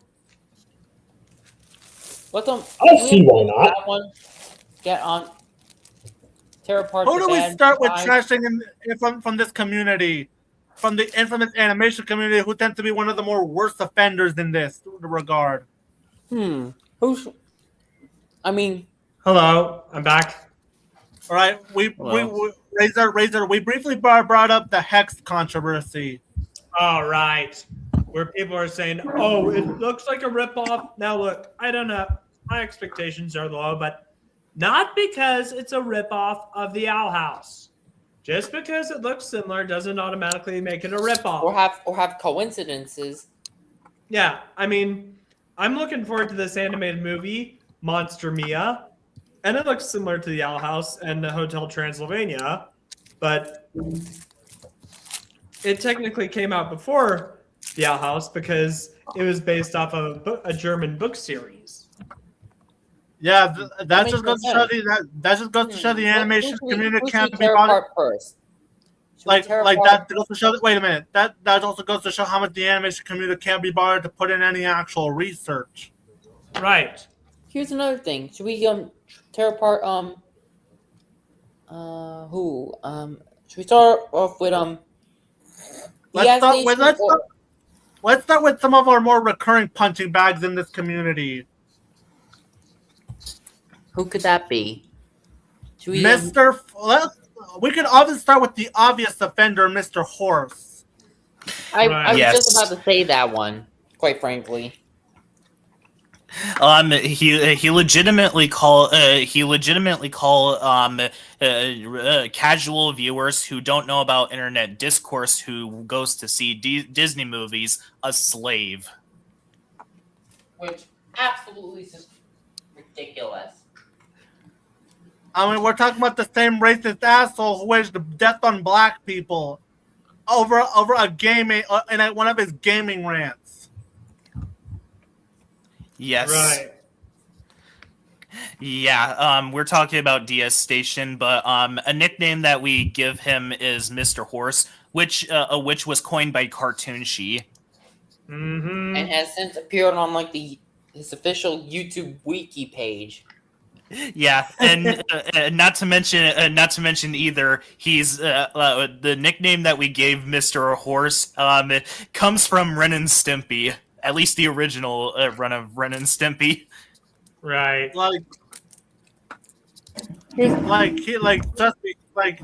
And he contributes one of the worst aspects about the animation community and how on them not willing to respect people's opinions. And I will treat you like shit if you disagree with them. I mean, I know of a certain other person that does this. Cough, cough, burning loser. Cough, cough. Yeah. Mr. Horse thinks that he's not contributing anything to seeing the live action remakes because he's watching them on YouTube, but he's still giving them attention. Right. I had decided to, there are movies I thought of, you know what? I'm not going to even mention them. By the way, Mr. Horse, you are nothing. By the way, Mr. Horse, I know that you're using a burner account on Blue Sky because you need to be logged in order to see my posts on Blue Sky. Same thing also applies to you, Burning Loser. Again, What? because again, a lot of his victims don't even have their pages public when logged out. Yeah, like, and DS Station and the only one. We also have, of course, Trolls Band Together fan 2001. Yes. Oh yeah, the Trolls fan brat. Yeah. He the Trolls fan brat cannot respect anyone's opinions on things like Trolls Wreck-It Ralph or Inside Out. I honestly believe The only two things he likes, especially, Thad Inside Out Master did a 2, very great parody of him. Ralph Breaks the Internet, and Trolls Band Together are the things he likes to glaze the most.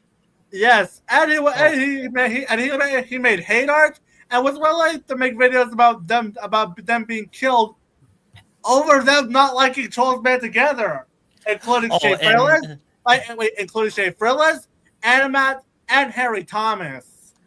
He doesn't even have his own opinions either. Like, I still remember back in 2020 when he decided to make a rant video on A Bug's Life because of the fact that Shea Frillis said that he didn't like A Bug's Life in his video about Over the Hedge. Who? Trolls Band Together, fan 2001, aka Alex. He made a rant video on A Bug's Life because Shea Frillis said that he didn't like the movie. Oh my god. Oh yeah, and that's not even getting to mention the fact that not only did Alex harass Harry Thomas incessantly, but he also defended cuties, and might have influenced two of his fanboys to do his god awful work. Yeah, and not to mention either he continues to make disgusting comments to this very day.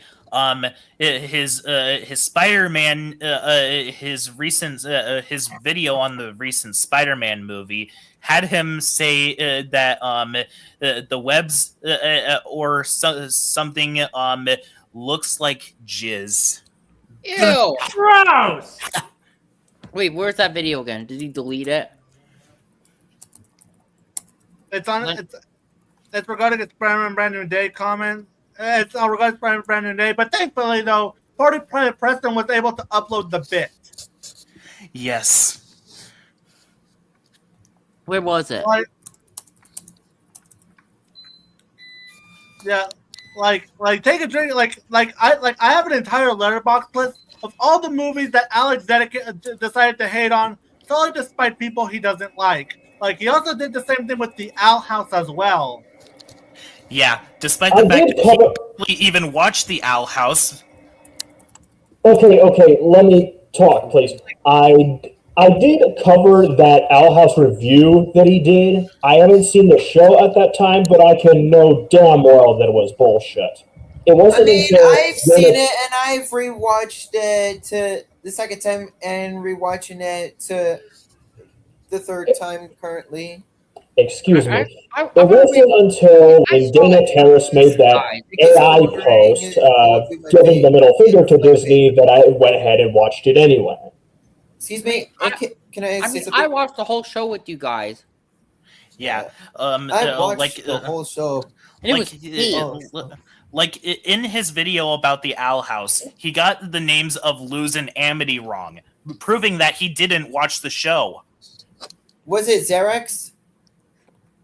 No, it was Alex. No. Oh, okay. Because we're gonna get to Xerox soon. And then we have, of course, The Witch. Star Giant who's filled with horrible takes. Horrible takes beyond all comprehension. We suffered through several of his terrible videos. Actually, So in the Witch's video on Moon Girl and Devil Dinosaur, he made a comment about Casey being a social media manager. What? Huh? Yeah. Excuse me. Hold on, I need to figure out something. We suffered through two of his videos. His Dexter's Laboratory review, which we actually did sit through the whole thing, and then his anime video. Yeah. And if you're wondering, about the social media manager comment, he got onto Casey for being a social media manager because she was 13. She's 13 in the show, even though it's literally a cartoon. Like in Dexter's Laboratory, Dexter is an 8-year-old boy genius who has a lab. And the Powerpuff Girls are 5-year-olds fighting crime. who were made out of like an experiment by Professor Utonia. Exactly. Yeah, and speaking of which, Robert Zenny, who worked for the Powerpuff Girls in Dexter's Laboratory, also worked for My Life as Teenage Robot. Which He again, was the I have that creator. on my server as well. He was the creator.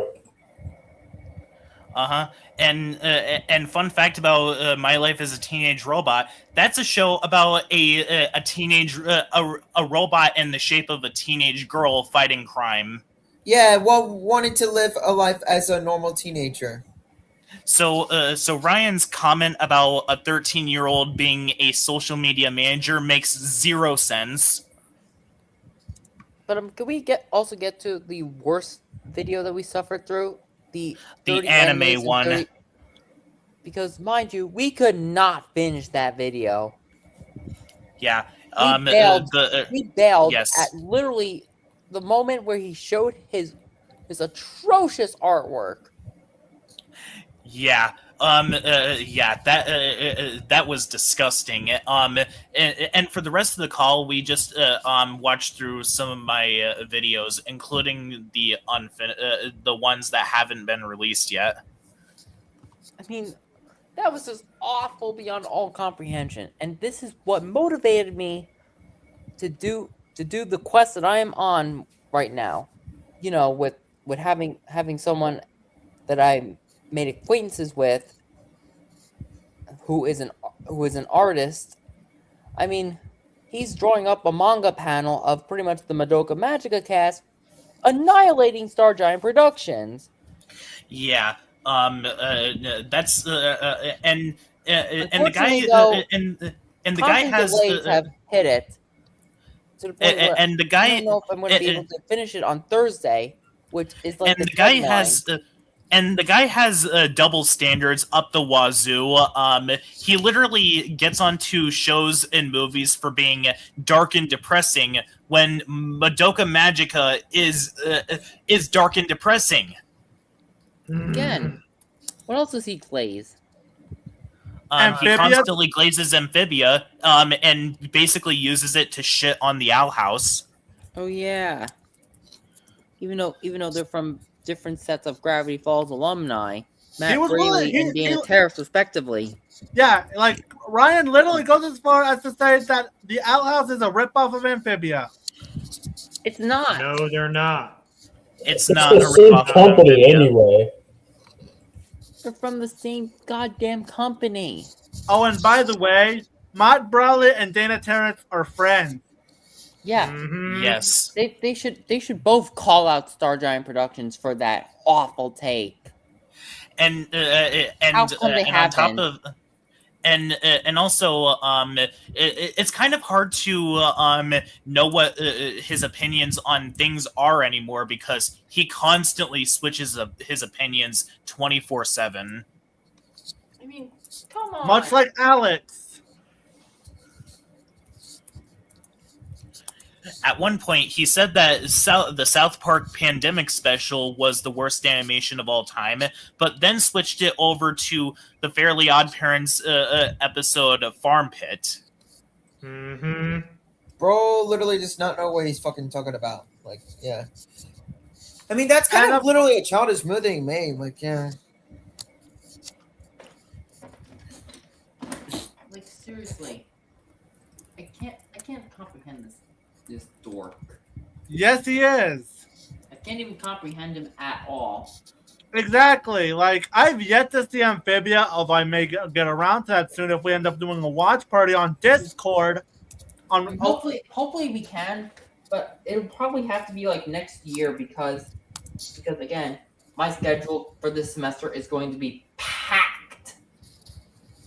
And Same here. I'm gonna take like 5 fucking classes. I'm taking 5 fucking classes. Yes, and so yeah, like Ryan Kowalski tends to, like almost all of his videos are bad, and the way he presents his opinions are horrible. Not to mention either he constantly mistreated his editors. I mean, here's another thing that I need to point out about his bad things. Shoving his writer's barely disguised fetish. Again, Constantly mentioning that he loves giantesses. similar to how Dan P. Lyons shoves his inflation fetish into practically everything.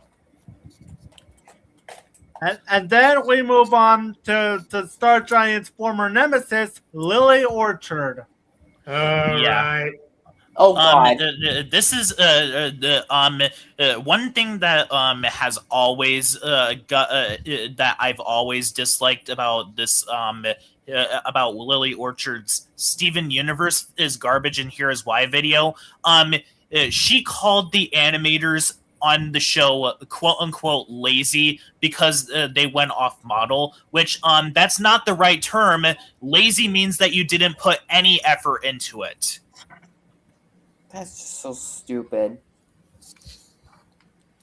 Yes, and I'm literally that not a video, fan of like some creators nowadays because yeah, like Lily Orchard literally practically ruined Steven Universe's reputation online, and it's forever caused a huge discourse on it. I really hate that. And Yeah. what about Zerex, the guy who literally has no opinions? Well, we're gonna for the sake of one of the comments, we're gonna leave him out for this one. Oh, hold on, let me read that. I even said that on the private chat. Oh, okay. We'll save him for another time. Or unless he says something like so deranged that he might end up getting featured on Crackers Comment of the Day. But we'll have to wait and see what comes after him, or maybe he'll improve. Also, another problem, a problem that I personally have with Xerx's videos, outside of he makes slop content, he rambles on forever about random things to the point where you see exactly why the lengths of his videos are so long. He just goes on and on forever about random shit. Kind of like how an EFAP video goes on and on and on for but too EFAP long. is worse because it goes on forever. I mean, although unlike the other four we've talked about, thankfully Xerx isn't an awful person. He just happens to not make content we like with the way he presents his opinions. Whereas the other four are just irredeemable pieces of shit who never learn from their mistakes. Xerax is just incompetent, to say the least. Because and this goes without saying, if we let's not target him because regardless of how we feel about his opinions, compared to the other four, he's practically tame. Yeah. As incompetent as he may be. Yeah, back to Lily Orchard. Don't even get me started on how she basically put a lot of damage into both the MLP discourse and the Owl House discourse. Wait, she also put a lot of damage into the Owl House discourse? Yes. Although granted, yes, exactly. What? They both and knowing what CC West did later on, and this was in the 2010s. And not only that, but Jello Apocalypse also ruined Gravity Falls discourse regarding Mabel. Wait, he ruined. Wait, you mean Brendan Blaber? Particularly with Mabel Pines. Wait, you mean like Brendan Blaber? Like particularly with the Mabel Pines discourse and how her character was portrayed throughout the series. Speaking of Jello Apocalypse, and mind you, they claim that quote she never learned her lesson and that she was single-handedly responsible for Weirdmageddon happening. Oh come on! But here's another thing. Mind you, that Jello Apocalypse thought it was a brilliant idea to shit on Lovely Complex an anime that Amber Lee Connors like wanted to dub so badly that it was like a passion project for her. Yeah, like I mean, while there was the contributors, CC West did the most damage to Gravity Falls, I mean, especially if like he did damage towards and nearly did damage towards Lovely Complex, but thankfully, yeah, when Discotech Yeah. Media found out, they immediately blacklisted him from any of their future projects, and for very good reason. Yeah, like Jello Apocalypse was about to ruin One Piece discourse, but many people in the One Piece fandom called him out immediately. Again, yeah. And again, keep in mind, CC West groomed minors. huh? CC West? Yes, was actually exposed for grooming. God damn it! I mean, at least Brendan Blaber didn't do that shit, but still, his his rather irrational his rather irrational takes have definitely landed him in hot water. Gravity Falls, Lovely Complex, and One Piece have all pretty much costed him a lot of goodwill. And no wonder why I like to say Mr. Puzzles nearly ruined Lovely Complex. Because you know Mr. Puzzles is voiced by Brendan Blaber. And going back to the subject of Lily Orchard, well, the Outhouse tended to be the least of it. Steven Universe and MLP tended to be the ones where she caused the most harm when it came to her unhinged rants, especially in her MLP rants, where she was constantly did nothing but slander Josh in her videos. Oh my god! Yes. Yeah, just like what the witch ended up doing with Mr. Enter. Yeah, like you want to know which episode of Friendship is Magic ended up causing their fallout to happen? Was one of the factors that caused their fallout to happen? Newbie Dash. Which basically was an episode where the Wonder Boats sort of just make fun of Rainbow Dash and call it Rainbow Crash. What happened there? If you've seen Friendship is Magic, you'll pretty much know. I mean, because I am not an MLP FAM guy. Yeah, where that that episode gave us the infamous guard break video where she literally told people that violence is okay, and if you're bullied, you should beat people up. It doesn't work that way most of the times. I'm going to make a joke. I know that this episode of MLP doesn't exist, but there was an episode of MLP that was banned because it got too unhinged, where Miss Anthropony got angry at Pinkie Pie and Fluttershy for liking Star Wars: The Last Jedi.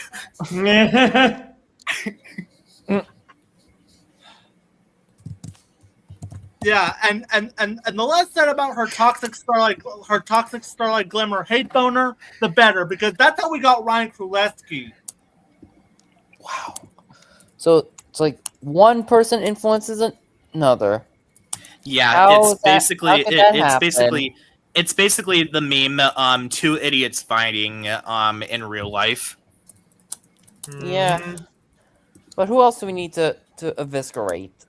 Because I already eviscerated the Bluey movie discourse. Like so far, and there's of course YouTubers who gave some pretty bad takes and got clowned on because of it.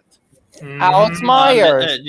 Ask Air literally called Hazel Wells.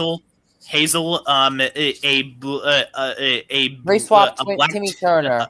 A black Timmy Turner when she's not. She's an entirely separate character. Sorry, we're speaking over each other because we're trying to emphasize the point here. Yeah. But again, Hazel Wells and Timmy Turner are two separate characters. Don't get them mixed up. I mean, both would actually get along well with each other if this was if they were they were still the same age at the Mm-hmm. same time at the time a New Wish premiered. Yep. But then again, Timmy already grew up, so Yes, Mm-hmm. and he's and out, and he's completely out of the picture. and there's of course we already brought up Mr. Enter's infamous turning red takes as well as his Nicorama takes. I mean, Mm-hmm. Yeah, thanks- like one of the takes that one take that got a lot of controversy was him saying that the Mighty Bee was made in Flash when no, you can clearly see that it was not made in Flash. what about his bad political takes? And of course there's a During- regarding during Mr. Enter's COVID. so far Mr. Enter hasn't had political takes as of late, thank God. And then I mean, of course Animat, Thankfully, yeah, and of course we have Animat, who was the inspiration for this video, who basically continues to get shit on for his Cloudy with a Chance of Meatball video. I mean, don't get me wrong. I mean, this is proof that people like Animat should not be placed above criticism, especially for rather shitty takes. Again, the "it's for kids" excuse is a prime example. I mean, he deserves it. I mean, mean, more like- Animat got a lot of criticism back then for how he used to treat Sony Pictures Animation, including calling it Cloudy with the Chance of Meatballs, the Charles Manson showing up at the Oscars. God, And nowadays, it's usually the stupid politics takes on his stupid podcast show. which I will say I do tend to agree with most of his political takes. Sometimes they're just presented such rather bad ways. And it's not even part of the same subject. We're talking about an animation podcast about Oh, yeah. news. Oh yeah, you're right. An animation podcast. Again, I do not pay attention to Crazy Cartoon Cast. yes. Yeah. This is And one then of the- there's I mean, like while there are political takes Mhm. that I may agree with, again, if it's an animation podcast, then and that's why? and of course we have people like Just a Robot. Then again, he got controversies not relating to the animation community, But of still. course, defending Cinnabaro 3. Mm-hmm. Yes. I always tend to take words out of people's mouth, but again, we try to get to the point here. Oh, and there's also other unrelated things that besides that in particular, like literally making a rape joke at Beckett's expense. Where? What the hell is wrong with this guy? Who? Just a Robot or Animat? Just a Robot. Just a Robot. Oh God. What about his blatant racism that is on par with the Grifters and Burning Loser? Yeah, he literally at the beginning of one of his videos, he immediately opens it up by calling himself, "I'm just a Mohammed." And then there's of course idiots like Chibi Reviews. Who, mind you, we had to axe his entire channel from our spy list because of the amount of fear mongering this son of a bitch caused.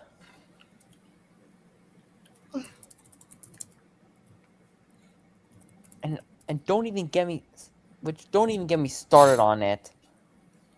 Again, I'm not gonna speak about this motherfucker's asinine takes.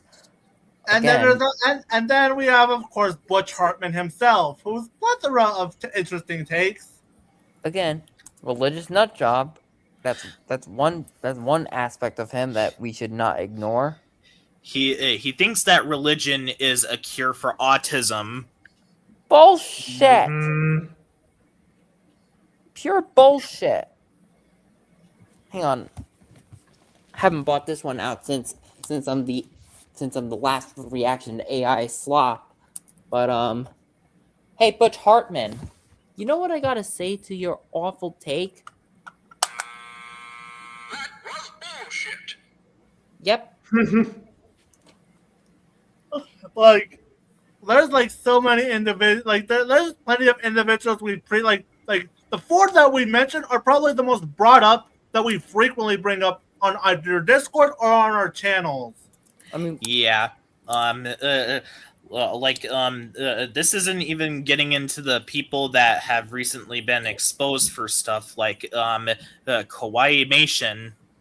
which we had to cut ties with completely because, again, got caught dating a 13-year-old at age 20, and he tried to pull up the same excuse that Ray Rance tried to do.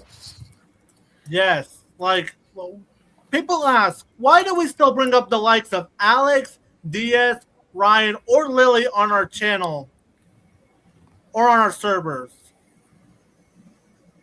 Because all four of them practically have the same issues, or rather, they have one very important thing in common. And that's their atrocious behaviors.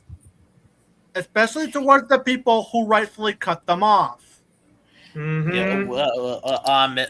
Star Giant with Mr. Enter, Diaz Station with Cartoon She, Alex with Harry Thomas Pictures, analysis.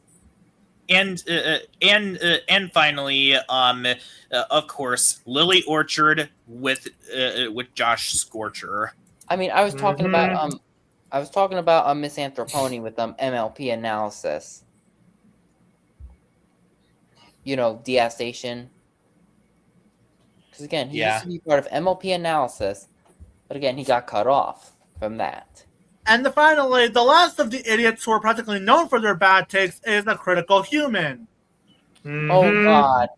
Yep. Speaking of which, he glazes the ever loving fuck out of the 2021 Tom and Jerry movie beyond all comprehensible recognition. I mean, mind you, he's done this on both Wikipedia and on the reception wikis, which again, I do not want any sort of shit to do with those wikis ever again.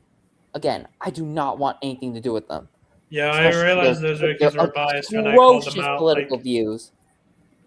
Yes. Oh yeah, yeah, and and there's another thing from the animation community that's also a horrible influence: the reception wikis. Oh yeah, because of course, without me, it wouldn't be a call out the animation community without bringing up these fuckers again.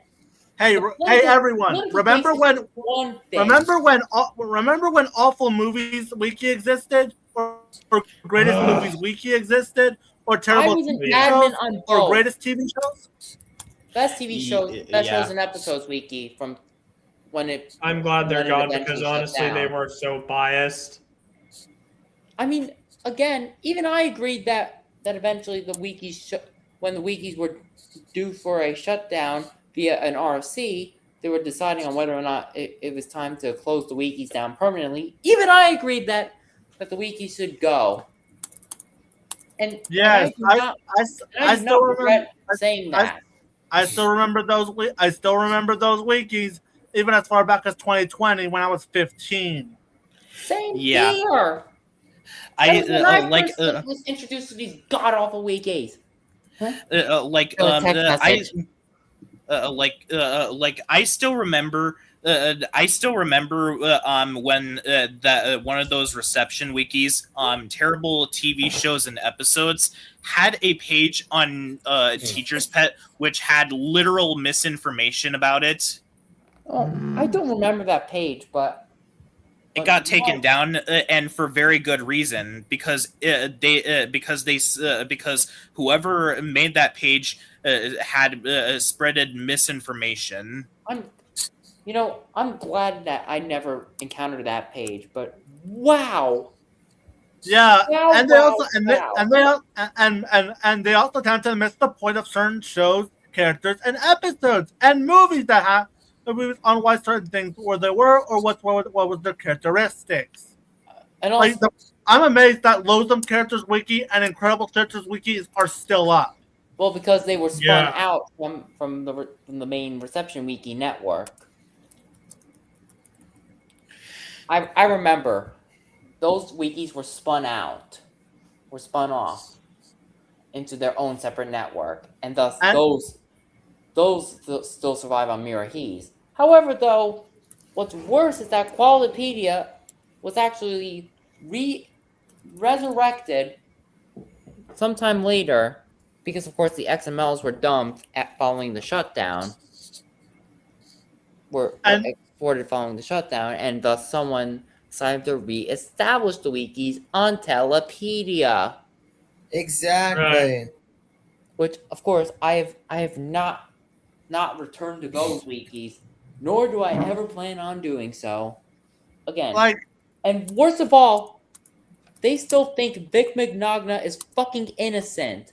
And do you want to know the worst part? They were responsible for corrupting me into believing that shit.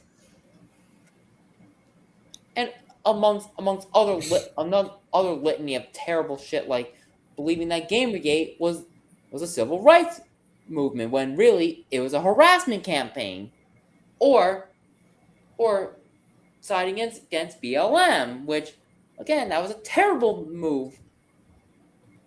and while we're on the topic, I thought I'll bring up back to the SpongeBob called this infamous wiki called the Scumbob Wiki. Oh God! Oh God.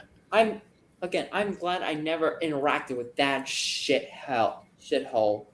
As Luke Vaughn himself said it best in his season 10 retrospective, it's practically a daycare. For Spun Boomers. Again, if you see me recanting for all the shit that recanting my terrible views back then, from back then, like falling for ISWV's lies. It's for very good reason. Jelbion, the Scumbob Wiki is basically a place for quote-unquote SpongeBob fans to start bitching about bad SpongeBob content. And by bad SpongeBob content, we mean like shit, like episodes that don't deserve to be mentioned in the same breath as like actual bad episodes, like Dumped, or I'm with Stupid, or A Pal for Gary, or One Crab's One Course Meal. Sorry, I meant One Course Meal. Those are bad episodes, both from the classic and the Dark Age. Again, as we mentioned those two, the former two before. But again, there's a reason as to why I do not look fondly back on my era with the Reception wikis. I do not look fondly back on those wikis, and for very good reason. Yeah. That's actually something that I do like about Luke Vaughn's videos. He's very open-minded on anything SpongeBob related. Plus he actually tends to have different opinions, different from the fandom, most of the time. Yeah. And not to mention either his big sister Sam rant was gold. I mean, again, Sean may have different opinions on certain pieces of media. I mean, Saving Bikini Bottom, Sandy Cheeks movie, and Plankton the movie, as well as Little Brown Bear, are prime examples of opinions that Sean has that are considered unpopular. I mean, I've yet to see any of those properties, but not to mention either, I also have unpopular opinions on things like Bonkers and soon Brandy and Mr. Whiskers, which for the record, Pharaoh's Lave actually liked. But then again, Qualitypedia or the Reception wikis are just absolute garbage. And again, I refuse to go back to the new ones. Yeah, and this is exactly why I closed down my Mirahis account permanently. Like, as in, like shutting it, like having a GDPR'd completely. Yeah, like I at one point used to think that those Reception wikis were even credible because my 15-year-old mind was a dumbass. Same here. Same here, MCF. I was 14 years old at the time I fell for their shit back in late 2020 and especially 2021 to 2022. I realized how biased they were after reading through their Fallen Kingdom reasons, and then after watching Shinobi's stuff, and like realized like this is even more hypocritical. Like they're in this other site, awful YouTubers, they call out people like Nostalgia Critic and Mahler, but then have links to their videos, and like that's just telling. It's called Atrocious YouTubers Wiki, and those wikis shut down because of huge drama. I remember back then that those were shut down because of a lot of violations with Mirahi's terms of service. Right. Yeah, like Much like how the like- original Deception Wikis violated Fandom's terms of service for being so hardcore right wing. Mr. Enter and Animat were on those wikis as well. Not surprised surprising. considering that reminder that Animat got under Awful Movie Wikis' skin for rather babyish reasons and even for speaking out against Vic Mignogna. And of course, and even Jamboree had a page on him at one point. Wait, where? Right. On Awful Movies? On Atrocious YouTubers Wiki. Are you kidding me? I'm glad I didn't see that page, but oh my fucking god. And then we move on. Should we also go on to the Go Animate community's takes on animation? I Oh guess my god, sure, why those not? guys, which Remember mind those- you, also ended up with their own reception wiki. Yeah, like Again, again, due to terms of service violations. I mean, Trolls Made Together fan, I understand getting a wiki, but why Harry Thomas? I mean, yes, I get that Harry Thomas does have his own bad takes as well. But he's such nowhere as, near as terrible as Trolls Band Together fan 2001. When you such as his take on Sonic 2, saying that Shadow was underutilized, but it's called a cliffhanger for a reason because Shadow was going to be in the next movie. Mm-hmm. Yes, and and you know, remember all those infamous Go Animate styled rants? Yes, Oh my God. I remember that this shit. thing more like that thing. Oh my god, this show is awful. This thing sucks. Said no one ever. They- Literally no one it's, ever. it's about insert thing here, and they like to go on failure adventures. God, Mm-hmm. I remember that shit. I was addicted to that shit at one point. And again, I'm glad I'm done with that garbage. Honestly, I'm glad that in my own reviews I try to actually go in depth as much as I could about each show and movie that I could. So the rewards end up paying off. And again, we try to go with the route of like being a reputable reviewer, similar to that of like Musical Hell or They live in the Go Animate stuff. The Go Animate community has no critical thinking skills when it comes to their reviews on animation. Like, how many videos do you see on a regular basis where you see characters watching Sausage Party? There's so many of them. What about the fact that some of it overlaps with Rodfellows? I mean, I guess Rodfellows you can I'll allow because for obvious reasons. But they only really seem to hate Sausage Party all because it's a rated R adult animated No. movie. I mean Rodfellows like being overlapping. Some users actually being part of said community. Oh yeah. But yeah, going back to the Go Anime community, they think they're really like shitting on Sausage Party a lot. Up to the point all just because it's a rated R adult animated movie. Again, go back to our And also rant. and a CGI one to boot. Oh yeah. I've yet to have rewatched the Buzz on Maggie myself for a review. Although I can say with all certainty that it's definitely not one of Disney's worst animated shows of all time. I've yet to have rewatched this one show, but Pickle and Peanut is a lot worse. What about Timo? Oh wait, I forgot you said Timo Supremo is not as bad as what you were thinking it was. Have you heard of some other? Excuse me. Can I say something? Go ahead, Emily. Speaking of the other shows, have you heard of other bad shows from the 2000s? Like Breadwinners, Fanboy Chum Chun, Sanjay and Craig, and Planet Oh Zoo? yeah, we those Fanboy some of Chum those was were familiar about. well, Breadwinners, Sanjay and Craig and Planet Sheen are from the 2010s, not the 2000s. Yeah, Right. exactly. Because again, but regardless of all that stuff, So, are there any more remaining topics from the animation community that are worth that have to be brought up into question?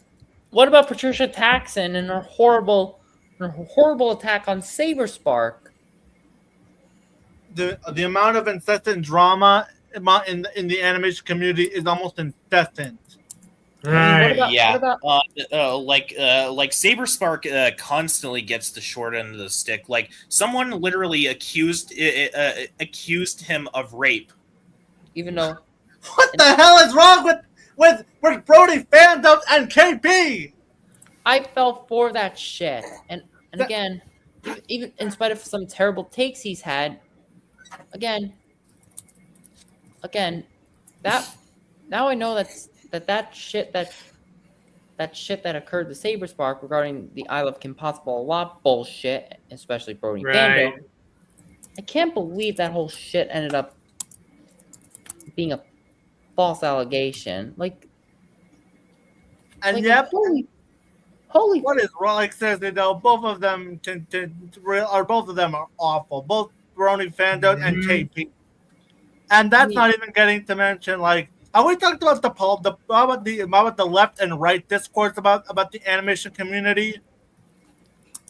I mean, hold on. What about what? What's the right discourse about what? Of anything, basically woke. Oh yeah, Right. whenever politics are involved, are actually involved, especially when it comes to grifters. People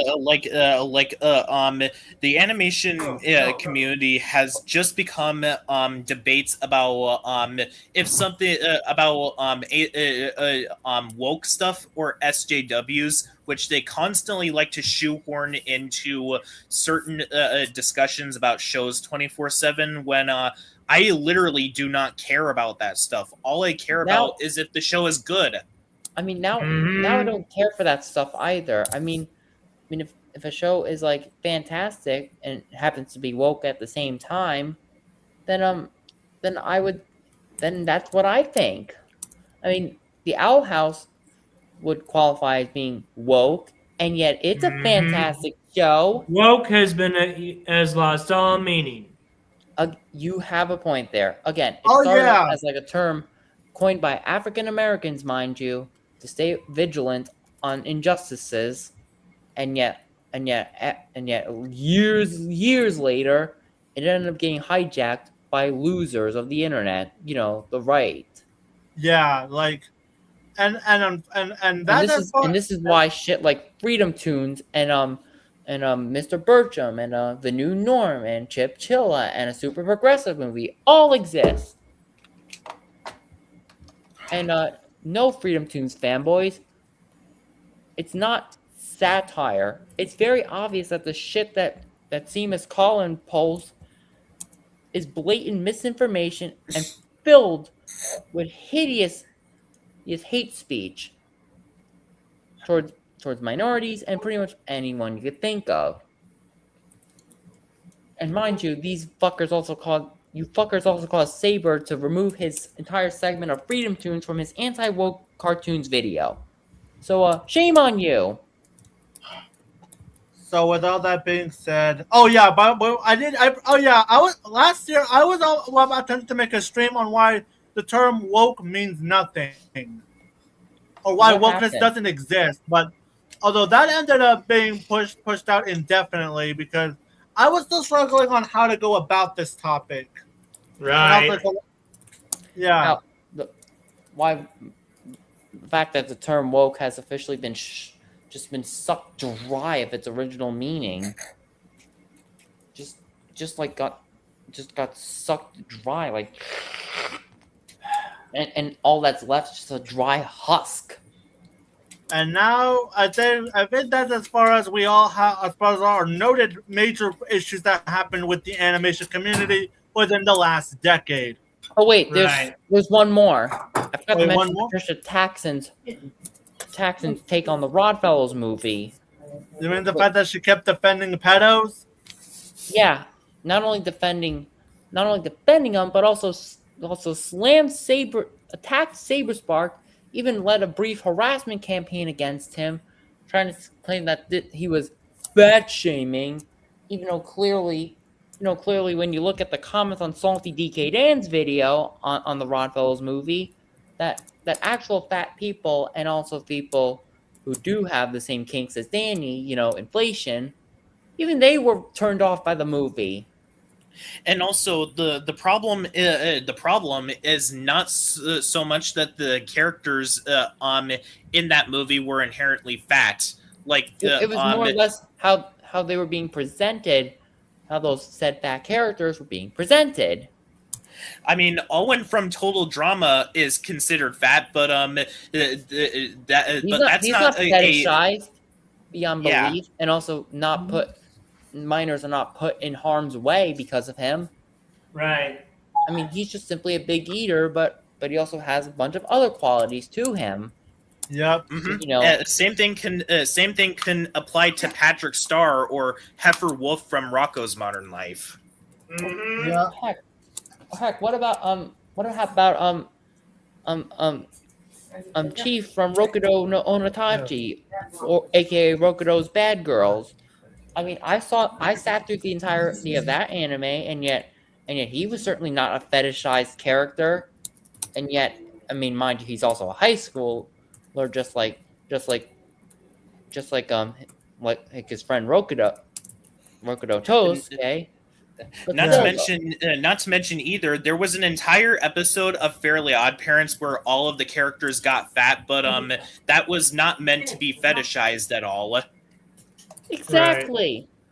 Yep. And And Danny Lyons, again, milks fat fetishes and also harming minors as well, for good measure, for all it's worth. And yet Patricia Taxon defended it and also slammed Saberspark beyond belief.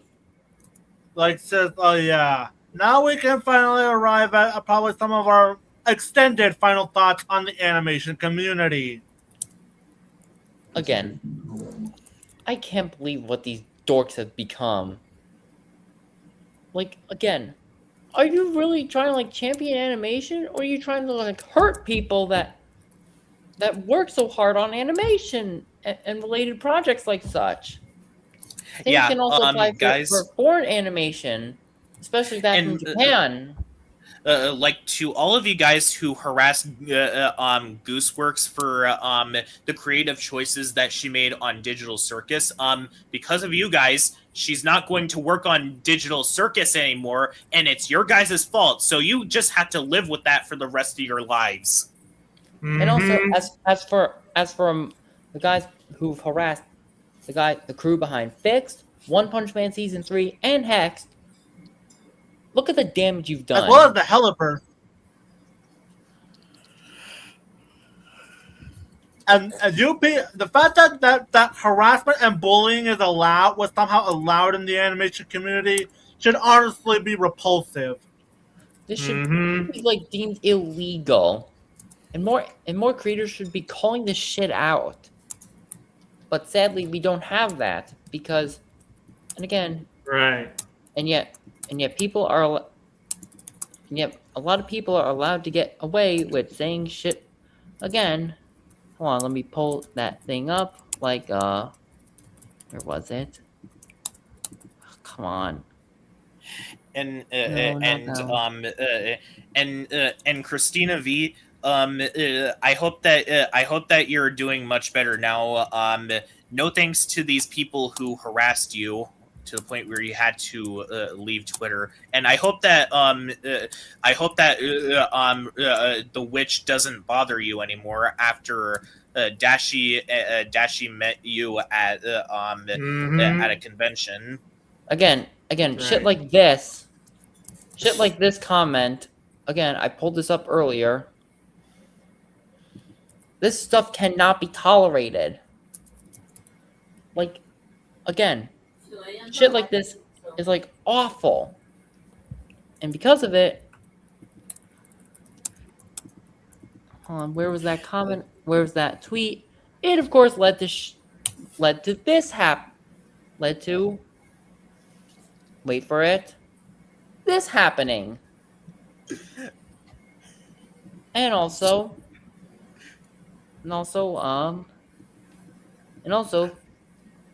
this. You got harassed by Nature Cat fans? Oh my god. Even the Nature Cat fan base is like this. Well, I mean, that's probably the first time I ever heard of them, and let alone Nature Cat in a long time. Hang on. There was another atrocious comment that I needed to point out that I need to like eviscerate so hard. I want to basically and to you guys who unironically use and to you guys who unironically use the Cal art style as a legitimate argument against people, be reminded that the term was coined by John Kay, who is a freak. all right, now I think I've got this. Freak is putting it nicely. He's a groomer. Here's the awful comment that I wanted to call out on the last TAW Cast and Pals, but I couldn't because 50 reviews took that spot. This shit that was directed at weeps posting their L's online, said by this motherfucker right here. He legit called her a dog eater. Like an actual goddamn slur. Hang on. This actually resulted in her calling this motherfucker out via this Threads post right here. She said, quote, pull it up. Wait, let me get it up. Pull it. She said, and I quote. I'm getting it. I'm trying to. Wait. In response to this reply, the burning loser. I'm trying. I'm all right. There. Now it's gonna up. She said, "I'm 32, dumbass. The way to use a slur, dude. Somehow I'm not Razor and burning loser, and ISWV keeps company like you." All right. Let's get back to our closing thoughts on the animation community as a whole. All right. Finally. It's awful. It's awful. Can't even like respect animation in general because they wonder why animation is frowned upon, but they're the reason why. Like on top of the online harassment that continues to occur regarding creators, like that's probably the worst of it. But there's also other major problems we brought up.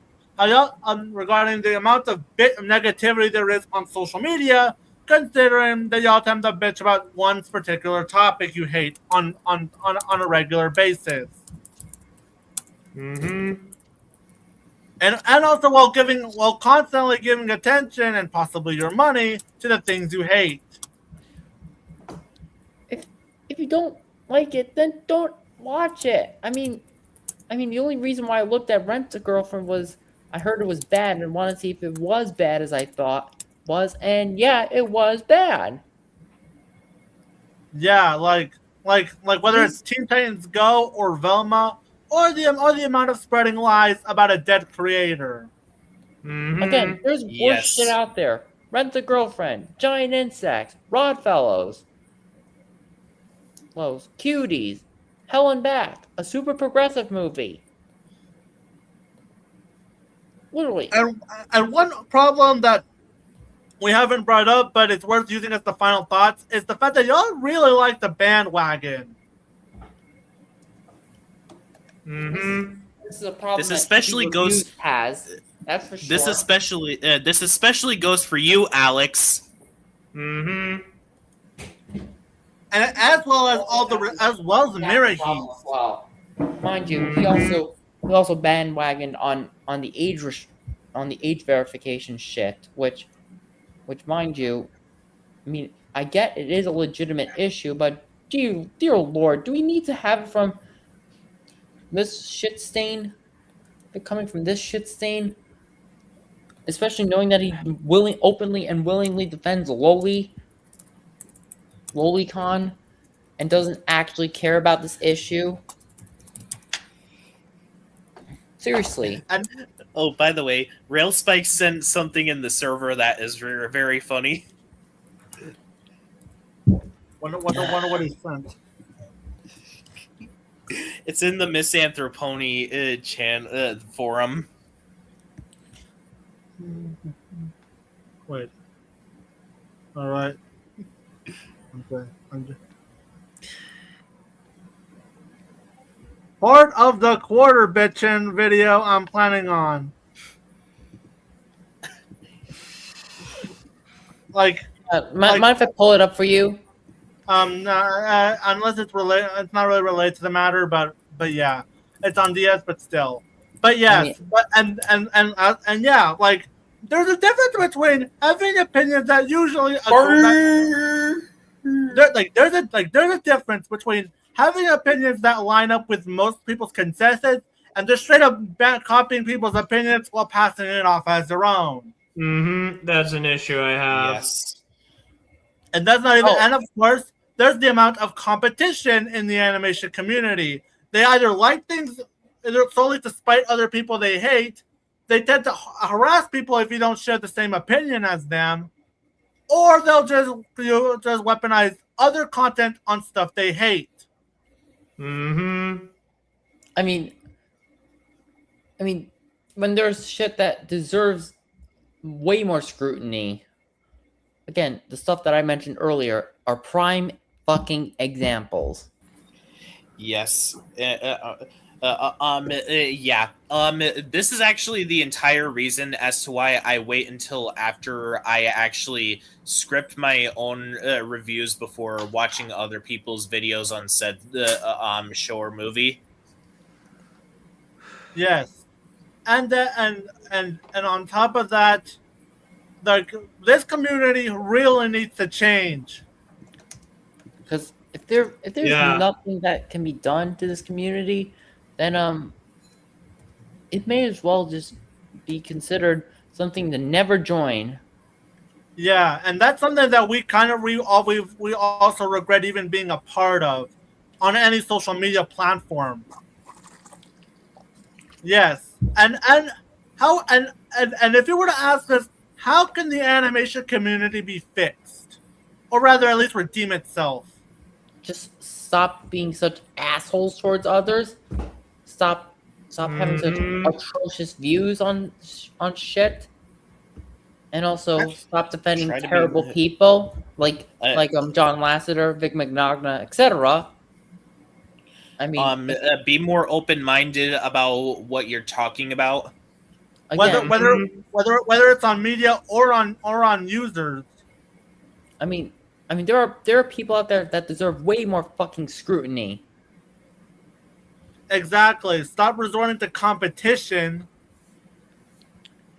or just allow people to have their true opinions.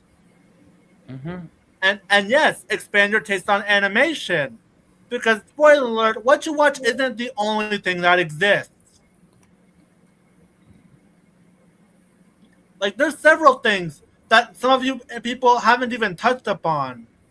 Mm-hmm. Again, giant insects is one, and I'm trying to get people to actually like see how horrible it is. I think you proved your point, but Oh, but I want people to see, just actually see how horrible it is.